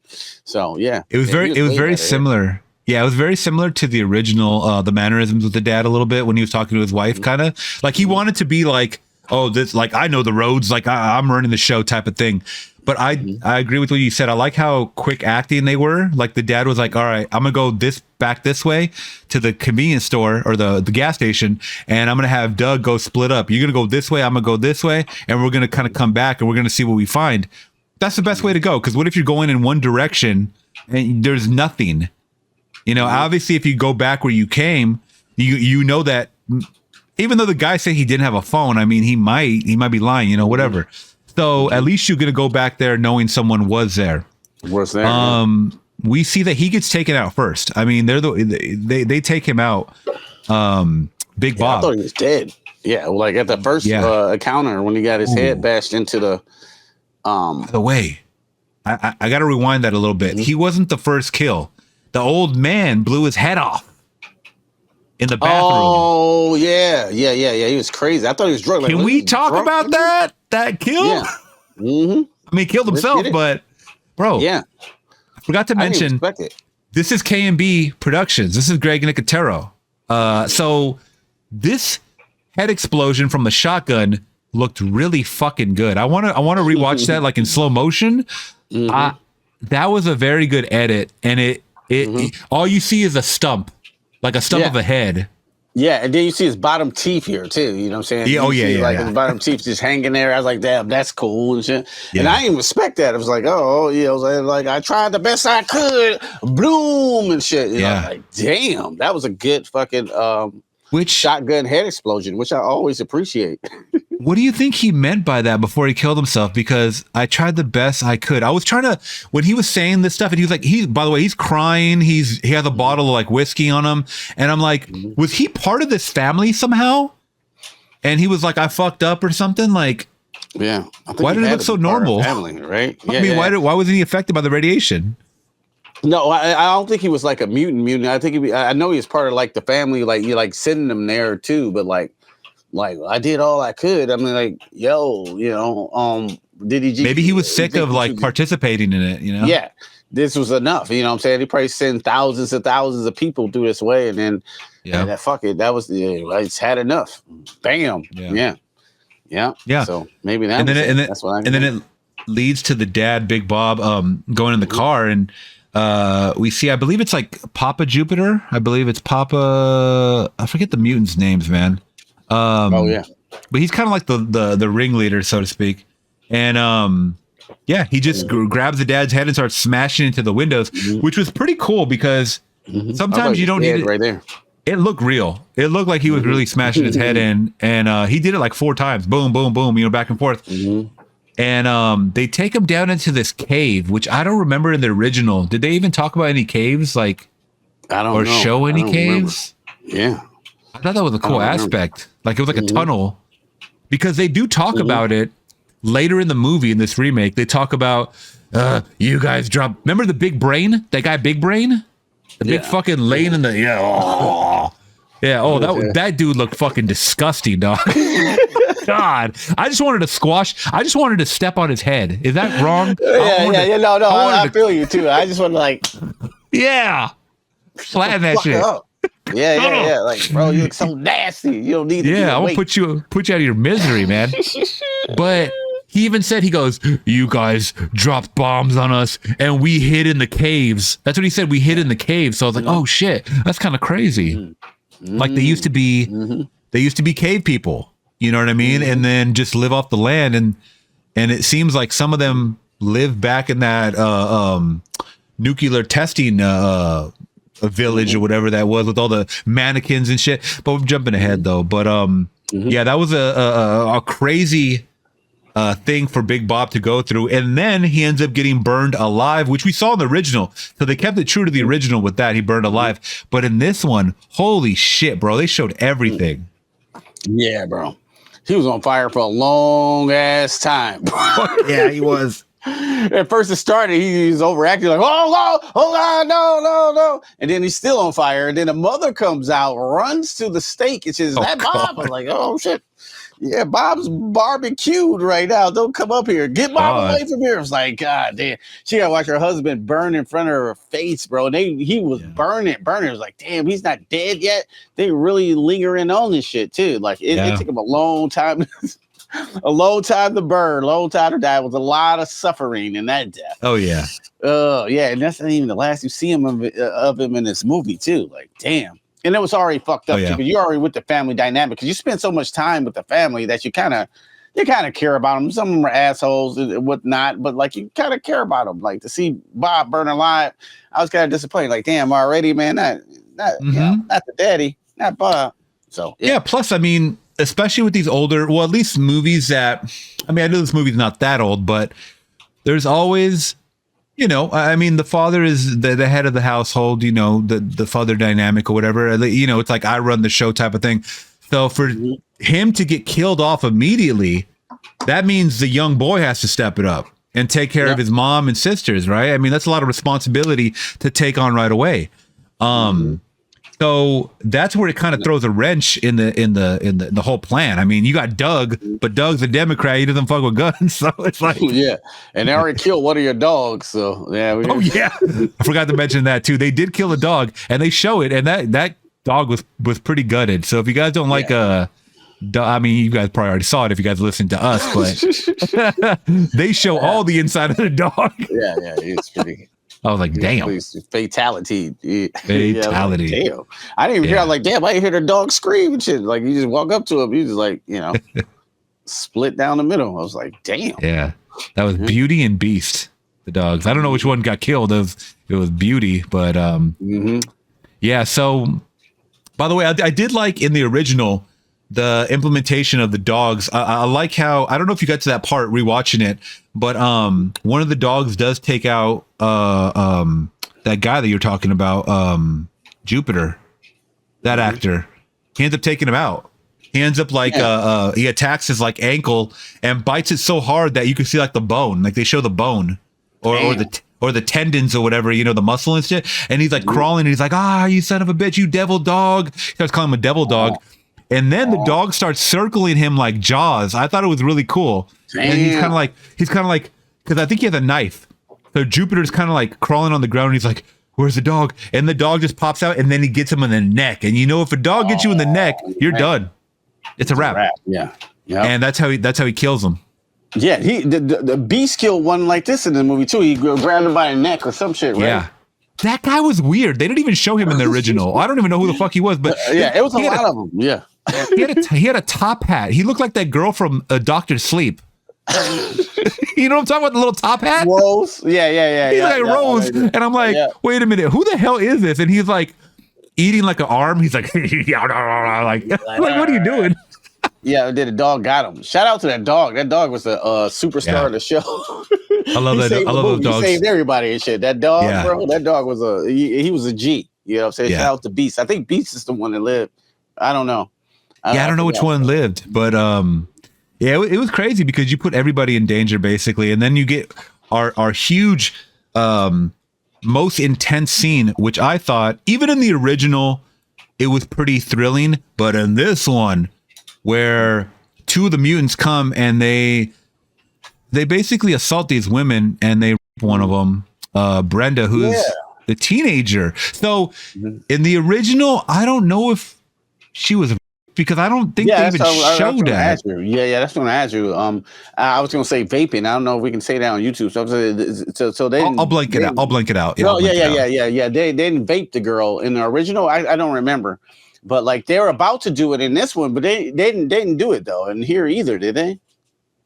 No, in the original, they kind of implied it. In this one, they did, because the guy pulls down his, like he pulls down his pants, and then he pulls down her pants, and then like he's like thrusting into her, and then when they show another mutant, remember the one he's like screaming, he's like, oh, he had like the big old head, and he's like he starts smashing like the birds and shit. And if you see in the background, he's like having sex with that girl. Oh no! Yeah, he was. I was paying attention to the Jason looking dude just smashing thing. I didn't know. Oh no! Yeah, so they kind of they don't show much, but you could see enough in the back to like I believe she was, and that's pretty horrific because she was a teenager, bro. So it's like, but I gotta say something though, and before people get mad. I think you have to show shit like this because the deaths are so much more satisfying when you see lead ups like this, Yeah, fuck that guy too, because he bit the parakeet head off and drunk the blood. Yeah, and they do that in the original. So they do that in the original, but that's just like an added layer of craziness. Yeah, that's like the. Q's recreating the scene, by the way, if you guys can't see that. That was super crazy though. Once again, I mean, they got no rules, man. They're just mutants, bro. I don't know what else to say. Yeah. Savage. Oh yeah. They were brutal, bro. That's what I do like about this movie. The brutality of this shit. Like worst family vacation ever. And the thing is, I mean, they're still humans, but they're like humanoids. Like they, some have bigger heads, some eyes are like lower than others. Some have like, I believe the guy that was in that, let me see if I can pull up his picture really quick. The one he had like messed up teeth and a cleft lip. Like there's like abnormalities with them. So you could definitely get the sense that they were involved with some kind of radiation or something, you know what I mean? But that they're not all there, like in their head. Like Wrong Turn, this might be the product of incest. This is the product of some type of radiation mutality shit, Oh yeah. Yeah. Wrong Turn is like that looks like a combination of incest and like a fucking nuke got dropped on their town or something. I don't know, bro. Yeah. They're nuclear fallout, like Chernobyl or something.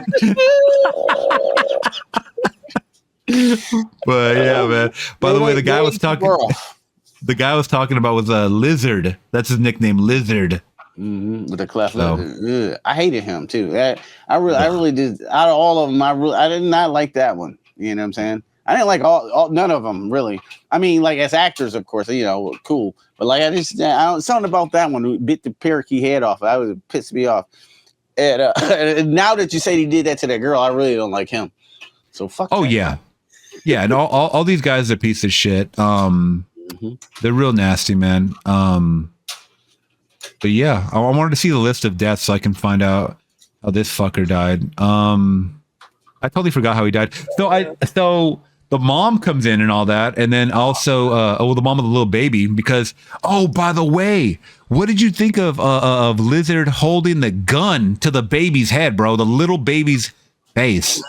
Yeah, have you ever seen that in a movie? No, I never seen that in a movie. Like, what the fuck is going on? A fucking revolver. Like a 50 cal. That was that big ass 50 cal and shit too. That the mama got shot in the stomach with. Like, yo, so you're not putting a fucking 50 cal to the baby's face. That would obliterate the baby's face. And then right before that, we get the crazy scene when they pop the mom in the stomach with the 50 cal, then blow the other lady's head off and shit. Like, what the fuck is going on right now? This is too intense. Like, what? The shit is crazy, and I'm loving it. But you know what I'm saying? I'm like, and I'm like, God damn, this movie has no chill at all. You know what I'm saying? And once again, they did pay a lot of homage to the original because those deaths do happen in the original. By the way, I believe the original mom, the one that had the little baby, I believe that was Dee Wallace, who she's like in Cujo and all that shit. Like she's like a horror icon. But yeah, that leads to a really crazy just shootout scene and like stabbings and stuff like that. And they take the baby and it's like all bets are off basically at this point. I really did like that. It left like the high tension, no pun intended with the high tension, but got shot in the stomach by 50 cal though. You know what I'm saying? Like she still was alive. She went flying across the room after she got shot, bro. Like she is dead as fuck, bro. But she wasn't quite dead yet, but she she was just kind of she was dying. I will say that. Like they no way you gonna live off of that. All right, so we got the mutants, bro. What did you think of the mutants as a whole? Let me see if I can get a list of the mutants. I like these mutants here. Let's see. We have Jeb. Oh, that's the old man that committed suicide. Okay. We have someone named Goggle. Goggle, who was mauled by Beast, the dog. Mm-hmm. Oh yeah, Beast. Yep, that's the one who lived. Yeah. Cool. We have Pluto. He was hit in the head by Doug with an axe after he stabbed him in the neck with a small flag. Okay, that's the guy with the big old head. He was also involved with that in the grape scene. Yeah, that's the one that looked like Jason, like with his mask off and shit. That's what that actor is huge. Whoever he is, bro, he is. Damn. I thought he was gonna just, and he also cuts the guy's fingers off too with the axe, and he's like, Didn't he look like from the Goonies? He looked like Sloth. Yeah, hey, you guys. Yeah. He was crazy looking, man. He like Sloth. Yeah, he was scary looking because he had like this yellow pus shit coming out of one of the side of his eyes. I was like, damn, he looked They did do a close up and there was like this yellow goo coming out, and I'm like, yo, that's attention to detail right there, man. Yeah, the teeth and everything. They look wild. It was I was so scared because he was like over the baby. He was like, the baby. I was like, oh, bro, what's gonna happen now? What are they gonna do to this baby? So, yeah, he was tense. I liked him. I liked him a lot too. And then you have Cyst.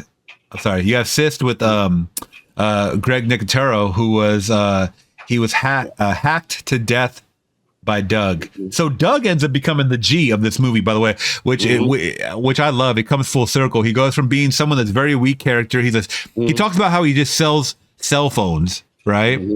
Or a company. He works for a cell phone company. And he's not a fan of guns, and he ends up just literally being like the ultimate killer at the end of this movie because he has to. You're put in these situations, you have to, right, to survive. So you gotta go get your baby. You gotta get your baby, man, too. They really wanted that baby. I was like, man, like I would have gave it up by this point. Like, half your family's dead. Y'all still after this baby? You know? Oh, they weren't going out without a fight. Yeah, for sure. Yeah. So he was hacked to death with the axe. Big Brain is mauled by the Beast, which I really wish we would have saw on screen. We kind of heard him just screaming. I just want to see that dog just like take a bite of that head and just start like a like shake it and pop all over the floor. All the brain juice come out. Yeah, they probably. I bet they probably did. I bet it was too gruesome for you know what I'm saying, the rating system probably. I don't know, because I know Greg Nicotero's sick. I bet he tried it. By the way, this movie it had a rated R version for theaters, and then it also had an unrated version, which is the one that I had. Unrated DVD, yeah. Oh, nice. I think that's a copy that I sent you to was unrated too. So I don't think it's. Okay, so I looked at it wasn't that much differences, but by the way, this movie's hard to get on Blu-ray. It's fucking hard to get a physical copy, I heard, or it's super expensive. I would love to own it in Blu-ray. I have just a DVD, but I wonder why that is. It's just out of print. I think it's just like they print it like in 2000 and whenever this came out, 2000. Because I know it came out in 2006, but probably by the time it hit home video, whatever, it was like 2007, 2008. Yeah. And then they probably just stopped pressing them, and then it's just like a rarity. So,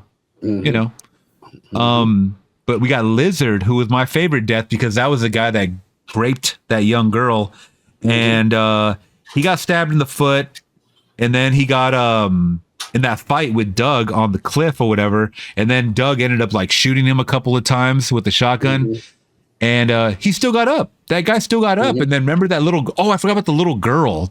Yeah, it's like some random little girl. It's like a red hood. Yeah, I was trying to that makeup was hard to figure out because I thought she was really looked like that kind of a little bit because her eye was down here. Didn't that look like CGI or something a little bit? I don't know. I was watching it right here on my computer, but I was looking at it like that shit looks pretty good because there was another baby in the house too that was like the jaw was way down here and the eye was down here. Oh, that was weird. She's like, come play with us. Yeah, it started to be to that point like it was like Texas Chainsaw Massacre and the third act. All type of mutants was showing up at this point. Like, oh, there's another one. There's another. It was a weird lady, one bald head that was watching Ricky Lake or some shit.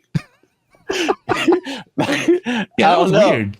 Yeah, it was a bunch of them. Like, okay, I can't keep up now. Okay, but it was cool. But I did like the makeup on that the red hood girl. I didn't because I couldn't tell. Like, I don't know if she might be really. She seemed normal. Why did she seem so normal? I don't understand. She seemed normal, but like her proportions were off. Yeah, you know, I'm saying not off. They were off enough that it didn't look. You know, what I'm saying if she went to school, they'd make fun of her just to put her yeah. Oh yeah. So like, I didn't know how they did that. So she ends up helping them in the end and with the baby and whatnot, giving them the baby back.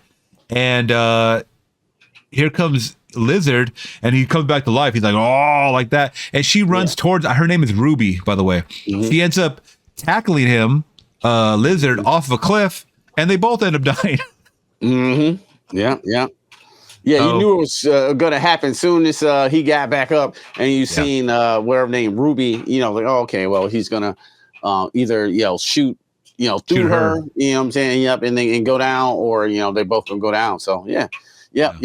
Glorious death. But then didn't he still get up after that shit, or like no, he was dead. Did he make some type of last attempt or some shit, some bloody shit at the end? I don't know. No, I think he was dead.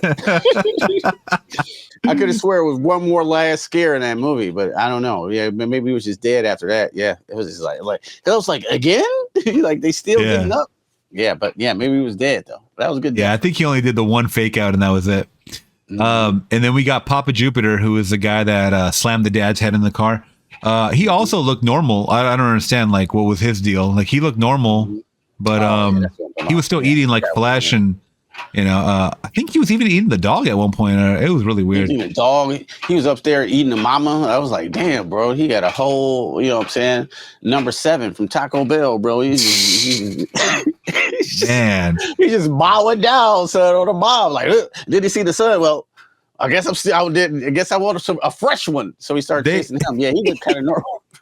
They did do a good job in this one of making them seem like cannibals. I think in the original, there's a couple of close-up shots of, I don't know these damn characters. There's too many characters to like focus on, but the guy that has like in the original that has like a split like scar down his nose and on the side, he's given like a whole monologue to the whole family, and he's like eating something. It's supposed to be like flesh, but it just looks like white meat chicken.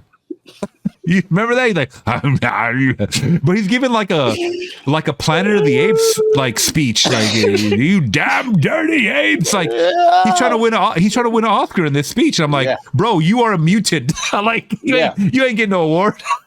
No, eat your food. Let's keep it pushing, bro. But it was it was funny though. Just like the similarities and how gross this one is compared to the original, and it's still, like I said, it's still terrifying subject nature, the original, but this one just pulled it off so much better. Papa Jupiter though, he ends up exploding in the caravan. Remember they set up like a explosion for him, and then some reason that doesn't kill him.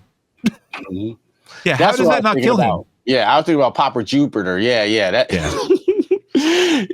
that survived. Like, I don't know, man. He blew up right in the middle of the trailer, bro. Like, just like Eminem blew up in the trailer park. Yeah. It looked exactly like just like a crazy. I mean, just think about one of those Streamline RVs exploding, and that's exactly what it looked like. And somehow he didn't go flying. He just ended up like in the middle of all of it. It was really weird, but. He ends up getting up, and they end up like axing him to death, I believe. And yeah, rightfully so. He was a piece of shit. I think he was still like laughing when he was burning, like when he was laying there. Yeah. He was nuts. I didn't expect him to be the last one, but like, okay. Yeah, I guess. Excuse me. Lizard was the last one. He was the one that raped that girl. Yeah, remember he ends up getting tackled off the cliff. Yeah, then it's finally over. Yeah, because I was trying to keep up. It was so many fucking mutants. Yeah, I was dying to keep it. But like, yeah. Lizard was the last one and went over the mountain. So yeah, cliff. Yeah. Yes, so then Doug ends up back with the kid, and then he ends up. The only survivors are Doug, the baby, and the younger brother and sister, and Yeah, and then we see kind of like a little pan out shot, and then what do we see? We get to see that there's goggles. Someone's looking at them still, which then leads to The Hills Have Eyes 2, the remake to this one. So there is a second one, even though the original had a second one. There is an original to this. I mean, a sequel to this one. I didn't know that. It did not do well. I don't think that it was directed by Aja. No, there's no way it could be. The Hills Have Eyes 2.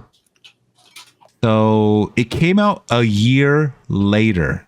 And it was directed by Martin Wise, who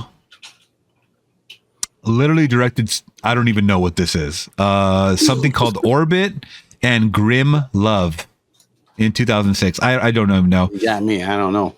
Yeah, he also directed a Teo Cruz video. Remember Teo Cruz? Teo Cruz. You remember this R&B singer, bro?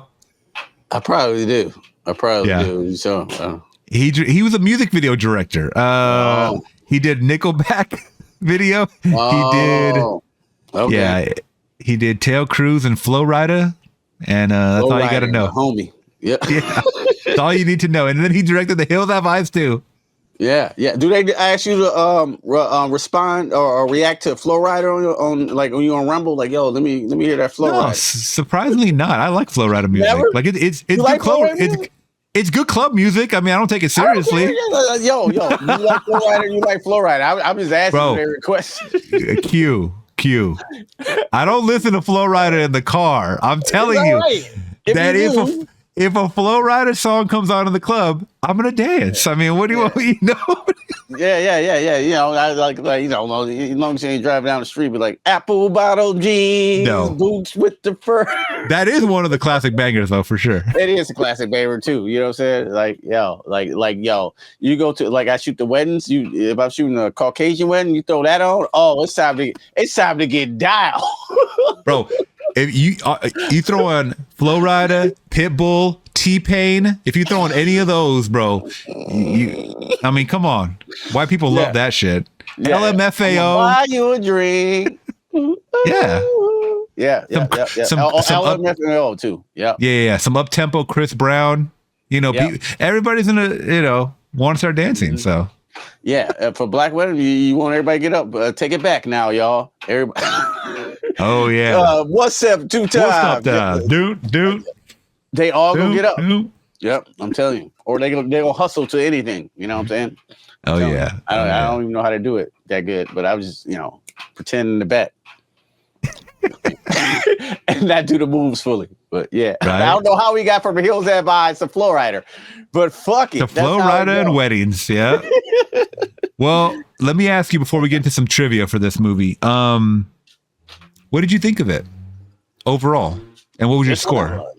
I like this one, bro. I'm not even lying.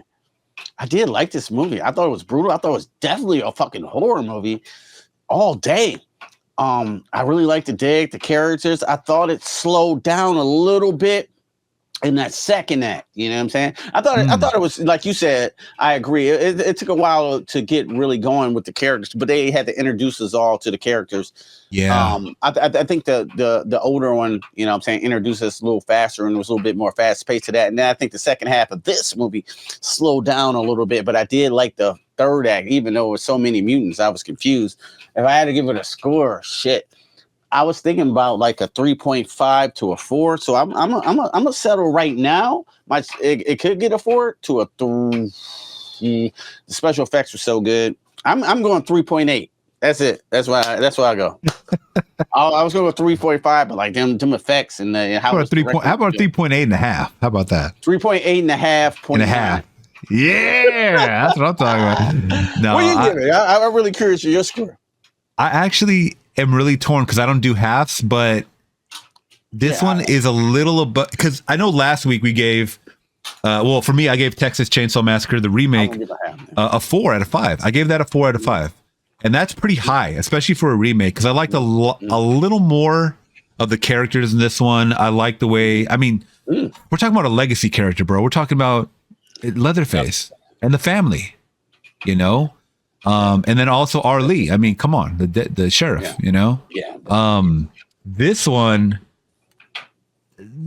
some of the actors, some of the characters I liked, but the majority of them I didn't really care for. But yeah, the gore and the situations, it was terrifying. You know, it's scary. They look gross. Yeah, like the effects are really good.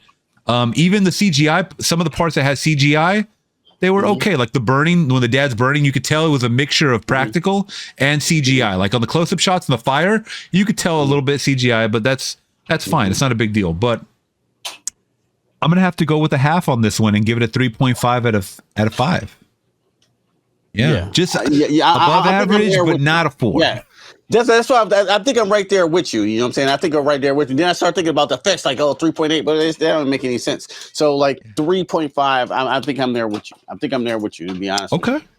I want to give it a 4, but it ain't quite a 4. You just gave Texas Chainsaw Massacre a 4 and shit. And that movie, I thought it was fired. I think I gave it a 4.5. So I'm cool with the 3.5 for sure. Okay. Yeah. It's good. Right. It's a good remake. And it is a good remake. For April, you know what I'm saying? We're going off our second remake. We both got positive scores. So, you know what I'm saying? That's great. Oh yeah. And I actually preferred this one over the original. Me too. Just because of the pacing a little bit. I agree with you 100% about even in this remake, there was like a slow chunk where, we're introduced to a few little kills and creatures and stuff like that we see in the shadows, but then it kind of pauses a bit, and then it kind of slows down. So that part I didn't really like, but I understand what they're trying to do. They're trying to build the tension. When I don't even think you really need to build tension. Just show the mutants.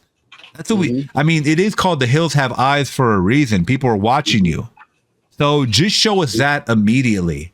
But I understand the formula of a horror movie. You have to fill out, you have to pad the runtime, right? Yeah. So, I wouldn't trim anything out. Trust me, I would not trim out anything. I'm just saying that for me, it did slow down in some parts. But yeah, me too. I think the pacing got just a little slower. So the budget for this movie was $15 million. Wow. That's kind of a lot for. Do you remember what the Texas Chainsaw? I think that was around the same budget. Oh, for the remake? For the remake, yeah. Yeah, I think so. Yeah. Yeah, not the original. The original was made for like $13. So come on. I believe it too. Yeah. 15. Yeah. I see it. I think a lot of that went to effects in this movie, right? It had to. All the heads exploding, the blood and the makeup. The makeup was phenomenal, by the way. If I didn't mention that, the makeup on the mutants were 5 out of 5. A lot of them were fantastic. I was like, damn, that shit looks like they look really like mutants. Sometimes on the practical of the prosthetics or whatever, you notice, like, where they start and where they end. I couldn't really tell. You edges. Know what I mean? Yeah, that's what you're talking about. Yeah, you can see edges. If you look at Back to the Future, you see, like, especially 2, you see so many edges, especially in 4K. I was like, Jesus, who did this shit? You know? Yeah. But this movie, I couldn't even tell. I'm looking. I'm like, damn. Especially Ruby. Like, how the fuck did they do that? Is she like really kind of, you know what I'm saying? Deformed in real life? She might have been a mutant. Yeah. She might have been an X-Men. A mutant and shit. I don't know. I'm gonna feel bad if she really is, man. I gotta look her up. Me too. I'm going to hell. I'm going straight to hell. Yeah. But I don't know. But anyway, they still had to enhance her if she was like that. And I thought the makeup was phenomenal in this film. Phenomenal, bro. Yeah. Wrong Turn got some great ones too. Like, if I would compare, Stan Winston did those in Wrong Turn. If you go back and look at them, they look fucking crazy, bro. Can we talk about that movie at some time? Have we? No, can we? Yeah, sure. Whatever you want to talk about. Oh, I fucking love that franchise. Not just the original. I love the whole fucking franchise. I don't know why. How many of them are? Bro, there is like 7. Oh, 7. I was close. Yes. Yeah. Hell yeah. I would. I mean, they're not good movies. Trust me, they're not good movies. But the gore is crazy. I like a couple of them. Wrong Turn 3. Yeah. I like a couple of them. Okay. They're guilty pleasures. Yeah. Okay, so let me see. I have to look up Ruby to make sure that we're not making fun of someone that's. Okay, cool. Please. Oh no, she's normal, bro. She's normal. Thank God. Thank you. Her name is Laura Ortiz. Damn, she's 36 years old right now. What? Oh, Are we getting that old with these remakes? Fuck. 36. Damn. Yeah.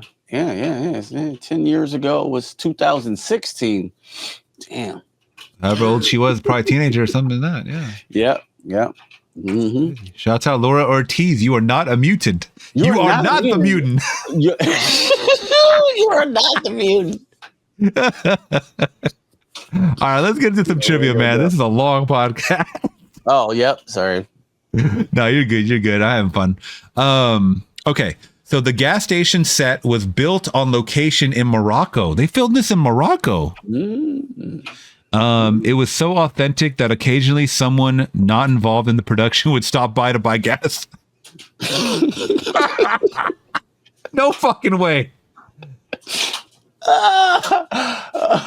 Yeah, filler 20 old number 2. Sir, there's no gas here. What do you mean no gas here? There's a goddamn gas station in the middle of nowhere. I got no gas. I would love to see any behind the scenes of like random cars pulling up like, yo, y'all filming a movie here? What's going on? That's funny. I need some gas. I'm about to die out this motherfucker. For real. Oh, man. Oh, this one's great. Almost all of Ted Levine's actions and lines were improvised. That's a dad that plays Big Bob. Buffalo Bill. Buffalo Bill. He did great, though. You know what I'm saying? I really believe that character. Out of all the characters in this movie, I really believe his character. Yeah. You know? Yeah. Oh, here's one that does call the peoples, the Hills Have Eyes people. It does call them mutants. So I'm not the only one calling them mutants. All right. Yeah. So it says the mutants were created by CGI, physical effects, or both. Most of the mutants were full deformations were created by prosthetic makeup, but the deformed children who were playing were digitally distorted using tracking dots on their face. Do you know about that? Good job. Like is that motion capture, mocap? Yeah.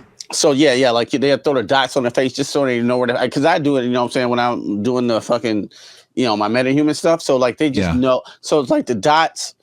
They for that time, you know what I'm saying. This is advanced for that time. So they use the dots to know where it is, and then they will paint over it, whatever. Like that one had the fucking tumor on her cheek and shit. So I thought that was real. So it might have been mixed with that. Like that could have been real. Like the tumor down here. Then I think their eyes. I think they did those digitally, but they look great too. Because I was like, it looked great. Because you're not gonna have somebody eye down here. You know what I'm saying? And looking around. I mean, if you're not a real mutant. So the girl Ruby really threw me off. So yeah, it's great fucking job, especially for 2006. Because it fooled me. Yeah, I was like, because oh my God. Because how bad was CGI? Okay, so I know CGI was starting to be implemented a lot in like the 90s, but that's when it was bad CGI. Right? Bro, look at fucking Spawn. That is like some of the worst CGI I've ever seen in my life. Damn, and I love that movie too, but that CGI is bad. The same dude who directed Spawn did the CG for Terminator 2. He did the CG for Jurassic Park and The Abyss. What? Yeah. Why does He created it. Yeah, and I'm not talking weird. Yeah, I'm not just talking about the practical, like, because. Like, you know, the Spawn, the motorcycle, like all that shit looks cool. But like when the actual shit is like the CGI in the movie, it looks so bad. I don't know what happened. Yeah, he directed that movie and he was like, he is like the king of CG, you know what I'm saying? And then he got real bad into alcohol and they fired him for ILM or whatever. But like, yeah, bro, he did Spawn and I don't know what happened. He made the first humanoid CGI character, which is the T-1000. He made that motherfucker, you know what I'm saying? And they didn't think he could do it. Wow. Fucking ILM was like, yeah, we're gonna go with these stop motion puppet dinosaurs. Like, I think I can do it, you know what I'm saying, in the computer. And he made a fucking T-Rex. And they said, Steven Spielberg said, yeah, that's how we do in the movie. And then, you know, he thought he got the big head. And he used to go to George Lucas's ranch and like go to a cigar thing and smoke him and run all around, and they was going to fire him. Like, oh well, we can't fire him. He got to do T2. We can't fire him. Yeah. Shit, you don't even know how to do it. And yeah, he ended up like getting a real bad. He got banned from the industry or whatever. And then he made Spawn, and then that didn't do good. So he was kind of in a bad spot after that. It's a documentary about it called damn, what's the name of that documentary? Called How I Fucked Up My Life. Yeah. It's good. Yeah. He's doing okay now. I'm friends with him on Facebook because I'm a CG artist with him and shit. Like, so he's cool. Stephen Williams is his name, but yeah, it's fine. Oh, try to get an interview with him, man. I was. I will. I'll ask him too. He'll probably do it. Mm-hmm. Yeah, I can imagine how that. So why the fuck does Spawn look so shitty? That'd be terrible to ask him. Yeah. Nah, I would never. T2, son. You did Jurassic Park. Why Spawn look fucking terrible? I think it was just the overabundance of the tool of CG, because it's not just CG in T2. You know what I'm saying? It's Stan Winston practical effects. It's Steven Spielberg direction. You know, when we cut to the real dinosaur to the CG one, it's to make it seamless, so you think you're not looking at a special effect. When you look at Spawn or a lot of Marvel movies, you're just looking at this fucking grandiose fucking special effect, and it kind of takes you out of it, even if it's halfway good. Also, too, like the clown in CGI. I'm sorry, in Spawn, that CGI where he like morphs into like that creature, whatever. That must have been so hard to do. Like, but they just didn't pull it off. That's what I'm saying. Like, a lot of the CG in the '90s was just so noticeable, or like even some of the shit they did, like in Men in Black, or like, you know what I mean? Like, absolutely. Even though like we're watching it as a kid, you watch it later. Especially if you love movies and you're like, yo, that didn't age well, you know? Yeah, didn't age well. Yeah, because they're using it more as a clutch than a tool. Yeah. You can still go watch Jurassic Park 1993 and see the T-Rex escaping. That's still a great scene because it's seamless, you know, because of the direction, and they know how to use it when they need to. Yeah. So yeah, absolutely. So Ruby was a mixture of two, using the tracking dots for distortion and prosthetic teeth. That's cool, man. All right. Let's see. At around 3 minutes into the film, the photos of mutations that played during the opening credits are not of atomic mutation, but birth defects caused by the use of Agent Orange in Vietnam. Wow. I didn't know that. Because there was some weird shit at the beginning there. Yeah, they're showing you like what I thought was real pictures. Yeah, me too. But yeah, they're showing like dicks and stuff. They did. What's up? Yeah, I didn't see that. It might have been a hand or something. I thought it looked like a dick. I don't know. I think it was a stump, bro. Like someone's like the fingers didn't form all the way or something. Oh, okay, yeah. It's like, I just thought it was like cutting in dicks really cool. They're just showing mutated babies and they show a dick for some reason. Yeah, it's like, it's like, okay. It's like it's like in Fight Club when they just splice in that picture of the dick. Splice it, yeah. Because it didn't look like it didn't look like a regular dick. It looked like a wavy mutated dick. A mutant dick? I'm like, now I've seen a mutant dick. You know what I'm saying? I thought people dicks that go to the left or right was weird, but that one was weird. Oh God. What were we doing? This is a crazy question. No, I'm not even gonna ask it, bro. Go ahead. Ask it now. You already said it. You already fucking said it. If they were like, yo, we're gonna bless you with the huge dick, but you have to be a mutant to have it, would you become a mutant? What do you mean? Like my face is fucked up and shit? You know what I'm saying? Like eye down. Or I'm in a chair like well, you know what I'm saying, with my fucking brain hanging out on the back of the chair and shit like that. What in this movie? You're like, at least I got the biggest dick. That reminds me you ever seen Harold and Kumar?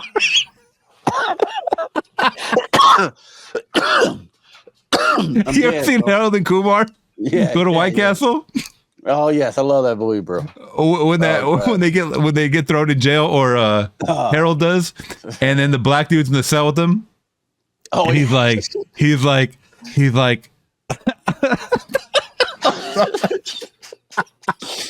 the guy's like, he goes, look at me, man. He goes, I'm fat. He goes, I got 2 gay fathers. I can't dance. And he goes, you know, the only thing that helps me though in life, I got a big dick. I was like, what the fuck? He said, I got 2 gay fathers, bro.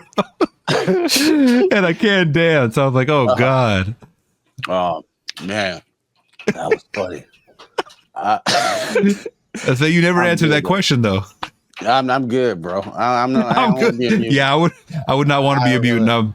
Yeah. Or do my penis shrink? You know what I'm saying? But like, or stay what it is now. You know what I'm saying? Yeah, like, if you had that option.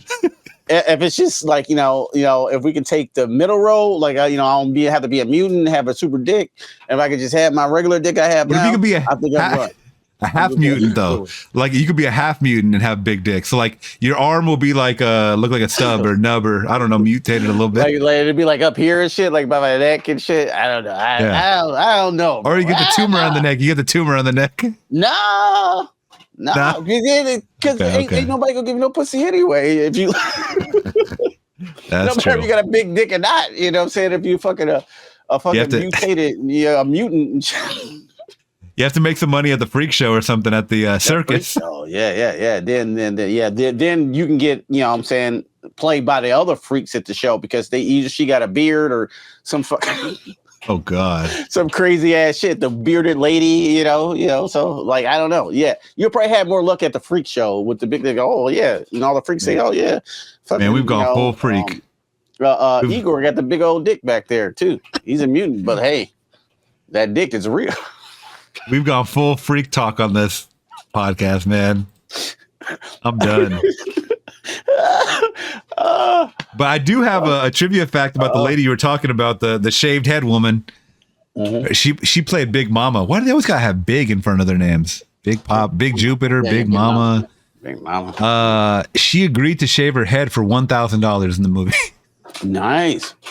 Yeah, I done been on set and people done saved their dreads off for like extra money. Like I'm talking about $8 an hour. Yeah. $8 an hour. Yeah. I don't know, like $12 an hour. I guess you make it extra or whatever. And it's an extra. That's an extra. Okay. Yeah. We was in some prison movie with Hilary Swank and Robert De Niro. I think it was called Stone. And they was asking just before I had dreads. They was like, "Oh yeah, we're gonna put you in front of the camera. You shave up your dreads, but we can't pay you extra."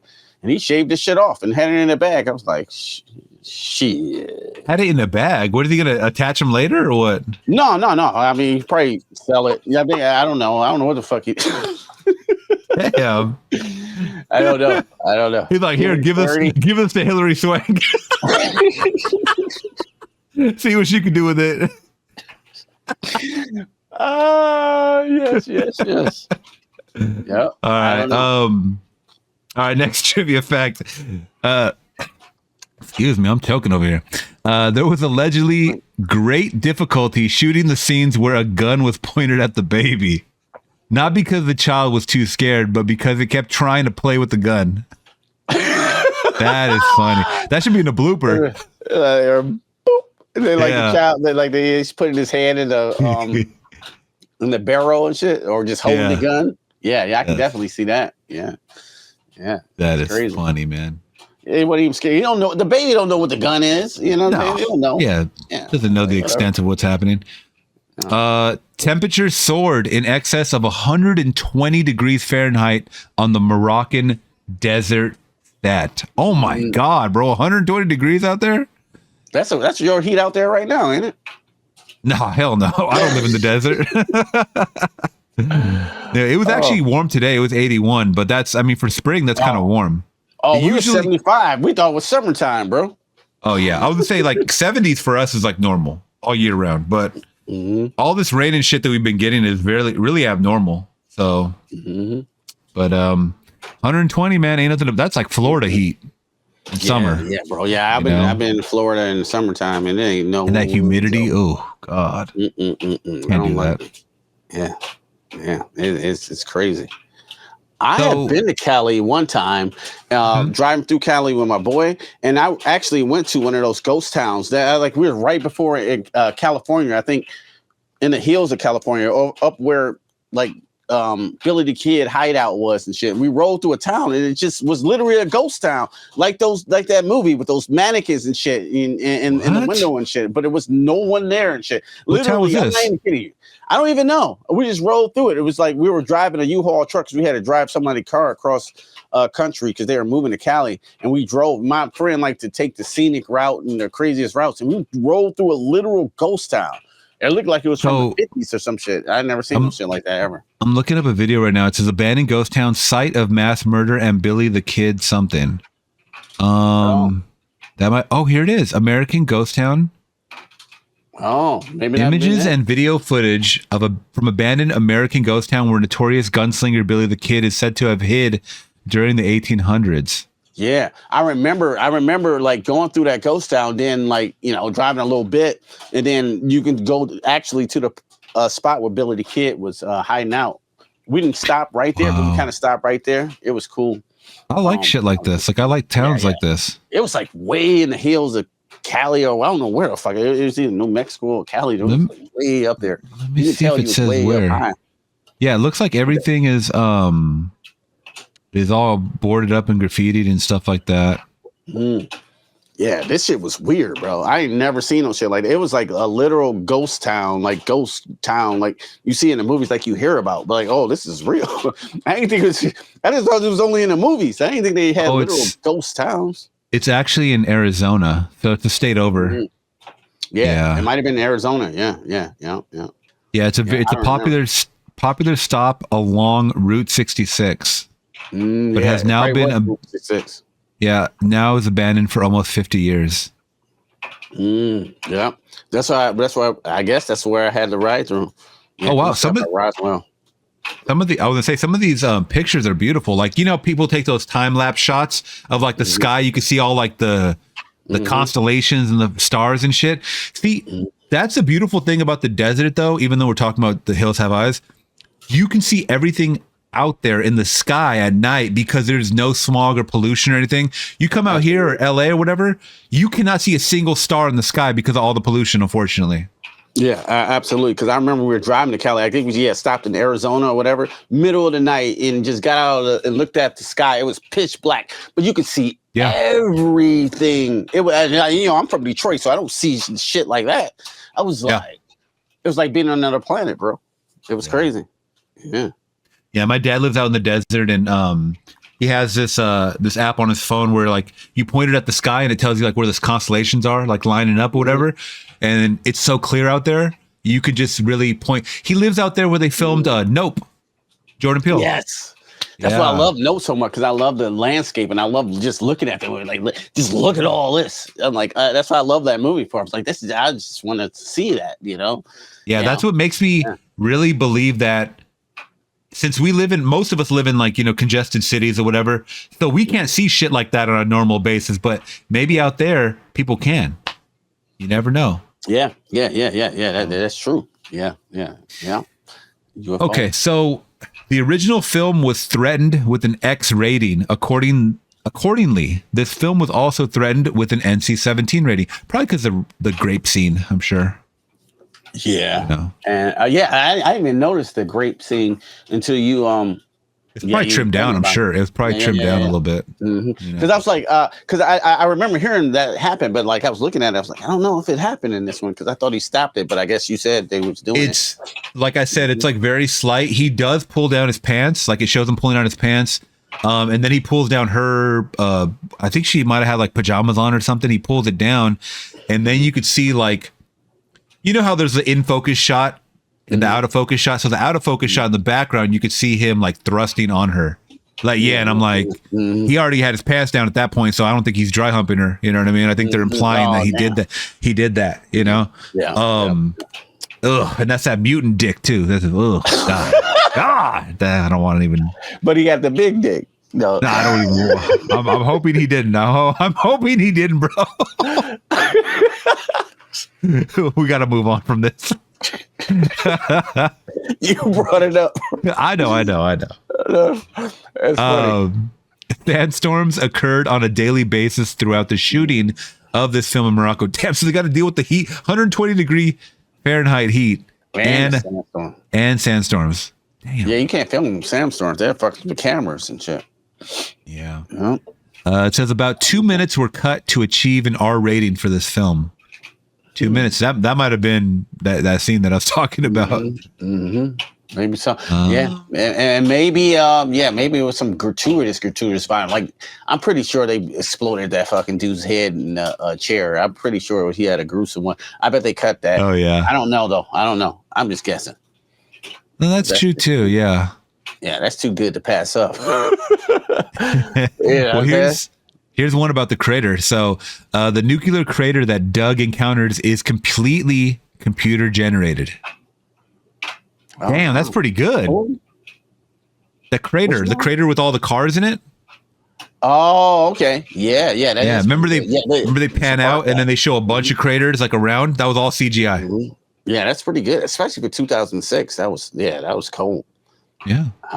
I knew it was some type. I thought it was like a composite. Like they might have, had like some kind of flat plane and they put things on there. I didn't think that was completely CGI. So in 2006, that was great. Yeah. Let's see.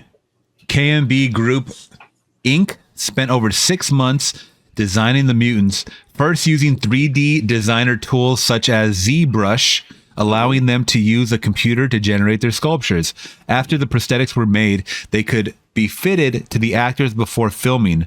Robert Joy, who played Lizard, explained, "Every day, these amazing artists took more than 3 hours to transform me into something that could only be found in a nightmare." I think they really achieved, like, these mutants were like very well executed. Each one looked different and they looked scary, even the little kids.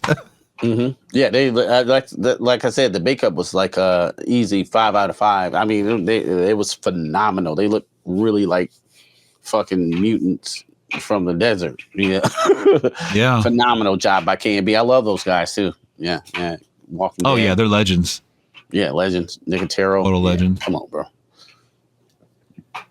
Yeah. Oh yeah. It says around an hour and 18 minutes. Big Mama is watching Divorce Court. That's funny. You said it. I totally forgot about what she was even watching. Oh yeah. I said Ricky Lake, but I guess Divorce Court. Yeah. That's super funny. Yeah, it was funny. Yeah, and that's pretty much it. Just a couple little things here and there, but this movie was great, man. Yeah, the body count was 17. It says, which is pretty high. I think most remakes, or at least something that's going to hit theaters for a horror, I think they usually keep it under 10. I mean, unless we're talking about like Jason sequel territory, like the body counts don't stack that high, really. I mean, this one has 17. That's kind of a lot. 17, yeah, that's pretty good. They're really pushing it. Yeah, they're really pushing that body count. I like it, and I'm not mad for it. Yeah.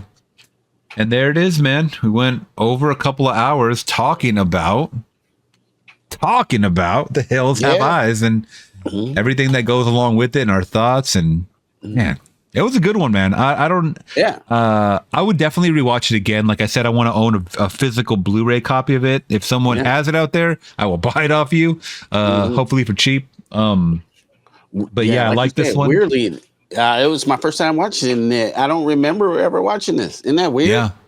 Yeah. Man, this brutal of horror movie, I was like, yo, I never seen this. Yeah, so I really enjoyed it. I was like, yeah, fuck yeah. I didn't know y'all was turning it up like that in 06.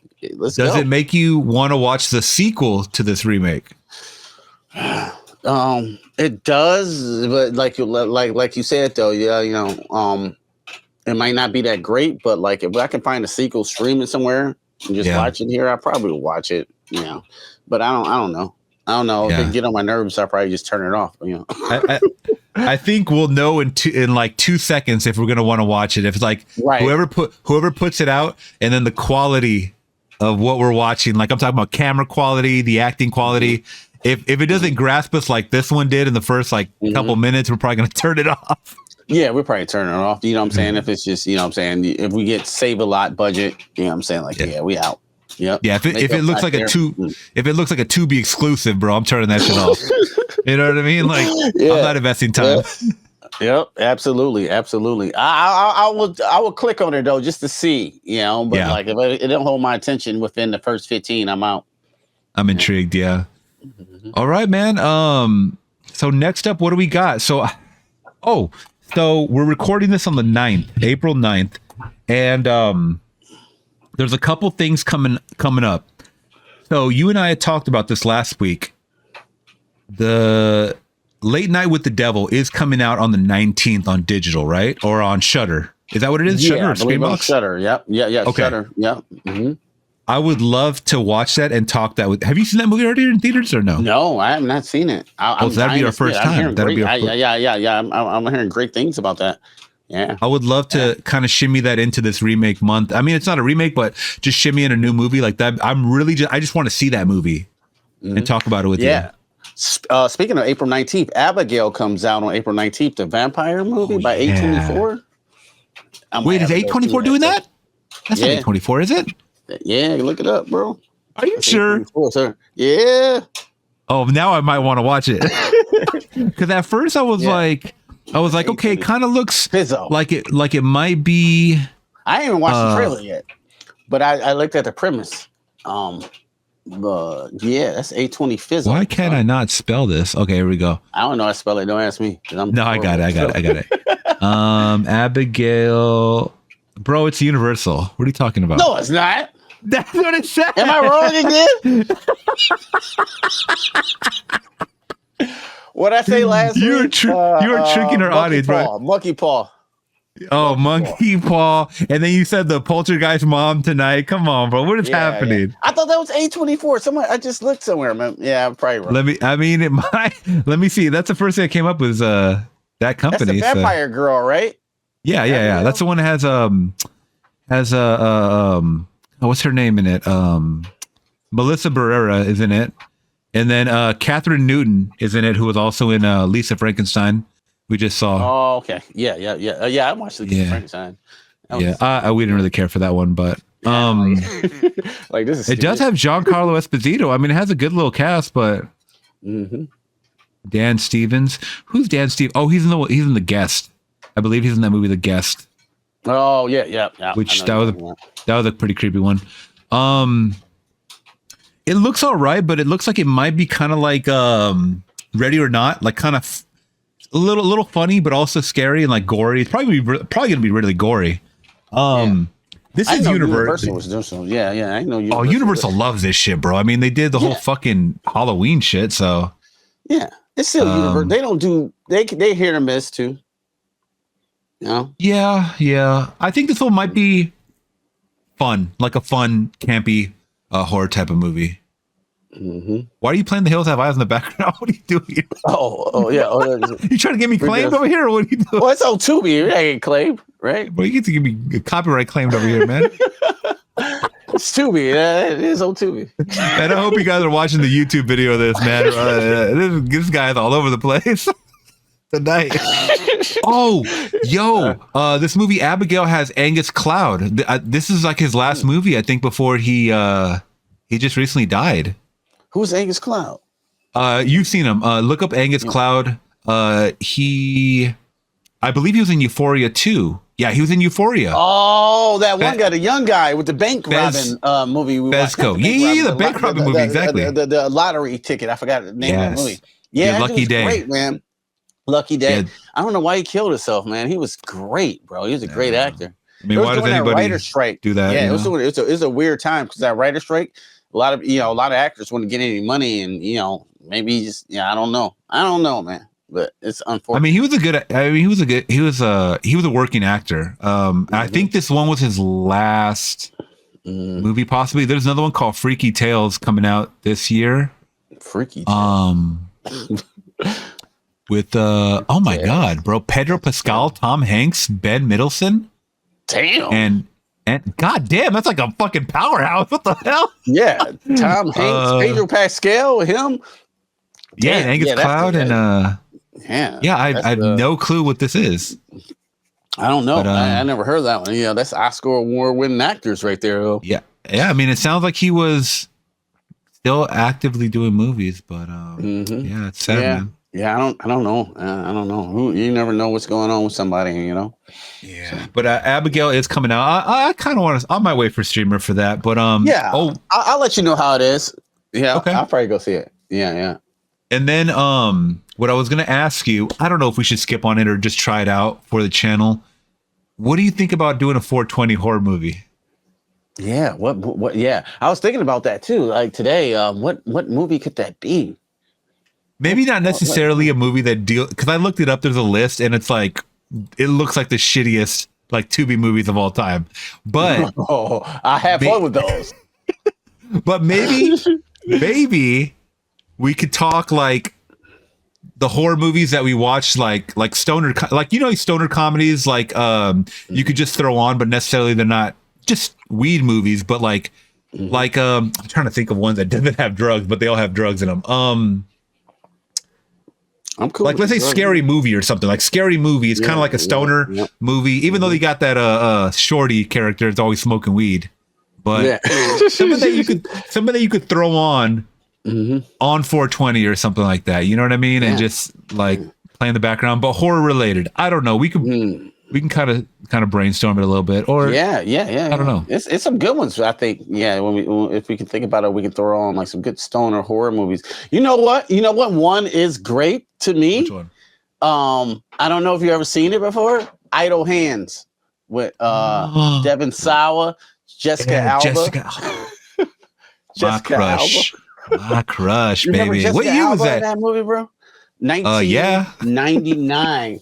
1999, bro. Oh, that was 99. I thought that was earlier for some reason. Let me see. Idle Hands. It might be, but I'm guessing 99. Yeah, I know. Oh no, you're right. You're right. It is. It is. I knew Dave was gonna get it. Like before I even say it, he already. Is this is this a stoner movie?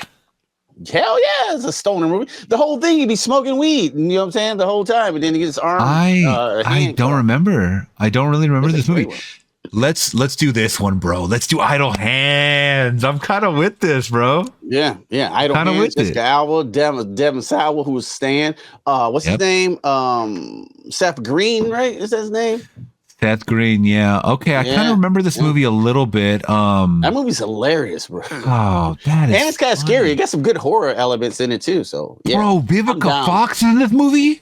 Vivica Fox was in there too. I'm definitely seeing this. Yeah. She was another one. Vivica was fine, bro. Yeah, but I don't know what happened to her now. What the fuck? But yeah, plastic surgery. Yikes. She had them idle hands on her face. So, man. But yeah, Idle Hands is perfect. Unless you find another one too. I'm or whatever. No, I'm down with whatever. I'm so down for this. I forgot this even had weed in it. That's why. Okay. Oh yeah. Let's do this, bro. So Idle Hands will do, and then Late Night with the Devil. But as far as remakes go, because I would like to do another remake this month. So I'm either thinking Amityville Horror remake with that's a good one. What's his name? Ryan Reynolds. And then I was also thinking possibly Carrie, the Carrie remake with Chloe Grace Moretz and I believe who's the mom in that one? Chloe Grace Moretz. Yeah, that one. I don't remember because I remember Julianne Moore is the mom in this one. Julianne Moore, that's right. It's got some good stars in it. Okay, I'm down with either one of those too. Okay. Yeah. Carrie 2, The Rage. I remember that one. That was terrible. God, not that one. No, not that one. They used to always show that on TV, bro. I don't know why. I hate that one. I hate that one. Well, maybe we'll put up a poll. Maybe we'll put up a poll and then. Wait, what? We're doing a remake of The Craft. Yeah. Oh, fuck. I forgot that movie had a remake, bro. I forgot that. No, the original is so good. I love the original. No. We'll have to talk about that one day too, The Craft. Yeah, me too. Yeah, that's good. Yeah, I love the remake. Original too, not the remake. Yeah. Yeah, have a poll, bro. Have them vote. I'm down for. We'll put up a vote, guys. If you've listened this far into this podcast, we will put up a poll soon. Yeah, I'm thinking Amityville, Carrie. Is there any other good remakes that'd be worth talking? No, at least for The Fly. I wanted to keep them like the 2000s era. Oh yeah, 2000s. Yeah. 2000s those era. are the greatest of all time. Yeah. Yeah, because that's kind of like maybe not the greatest of all time, but that's kind of like when a lot were happening. You know what I mean? Like in the 80s, yeah, we had The Thing, The Fly, and stuff, but I don't know, it was popping off a lot in the 2000s. Yeah, we'll think about it and then we'll put some up. But yeah, thank you guys so much, Flix Talkers. Why Won't You Diers? We are here, baby. And make sure to hit that big thumbs up if you guys are watching on YouTube. Consider subscribing. Make sure to leave a 5-star review. Hey, we got some 5-star reviews on Spotify, man. I don't know about Apple Music, but that's awesome. Yeah, like keep them up. Yeah, keep them up, man. 5-star. Q said give us a 3.8 and a half if you can. And go see Monkey Paw in theaters, right? Yeah. All right, man. On that note, we are out, man. Peace. Peace. I'm just warming up, you pathetic worm! Why won't you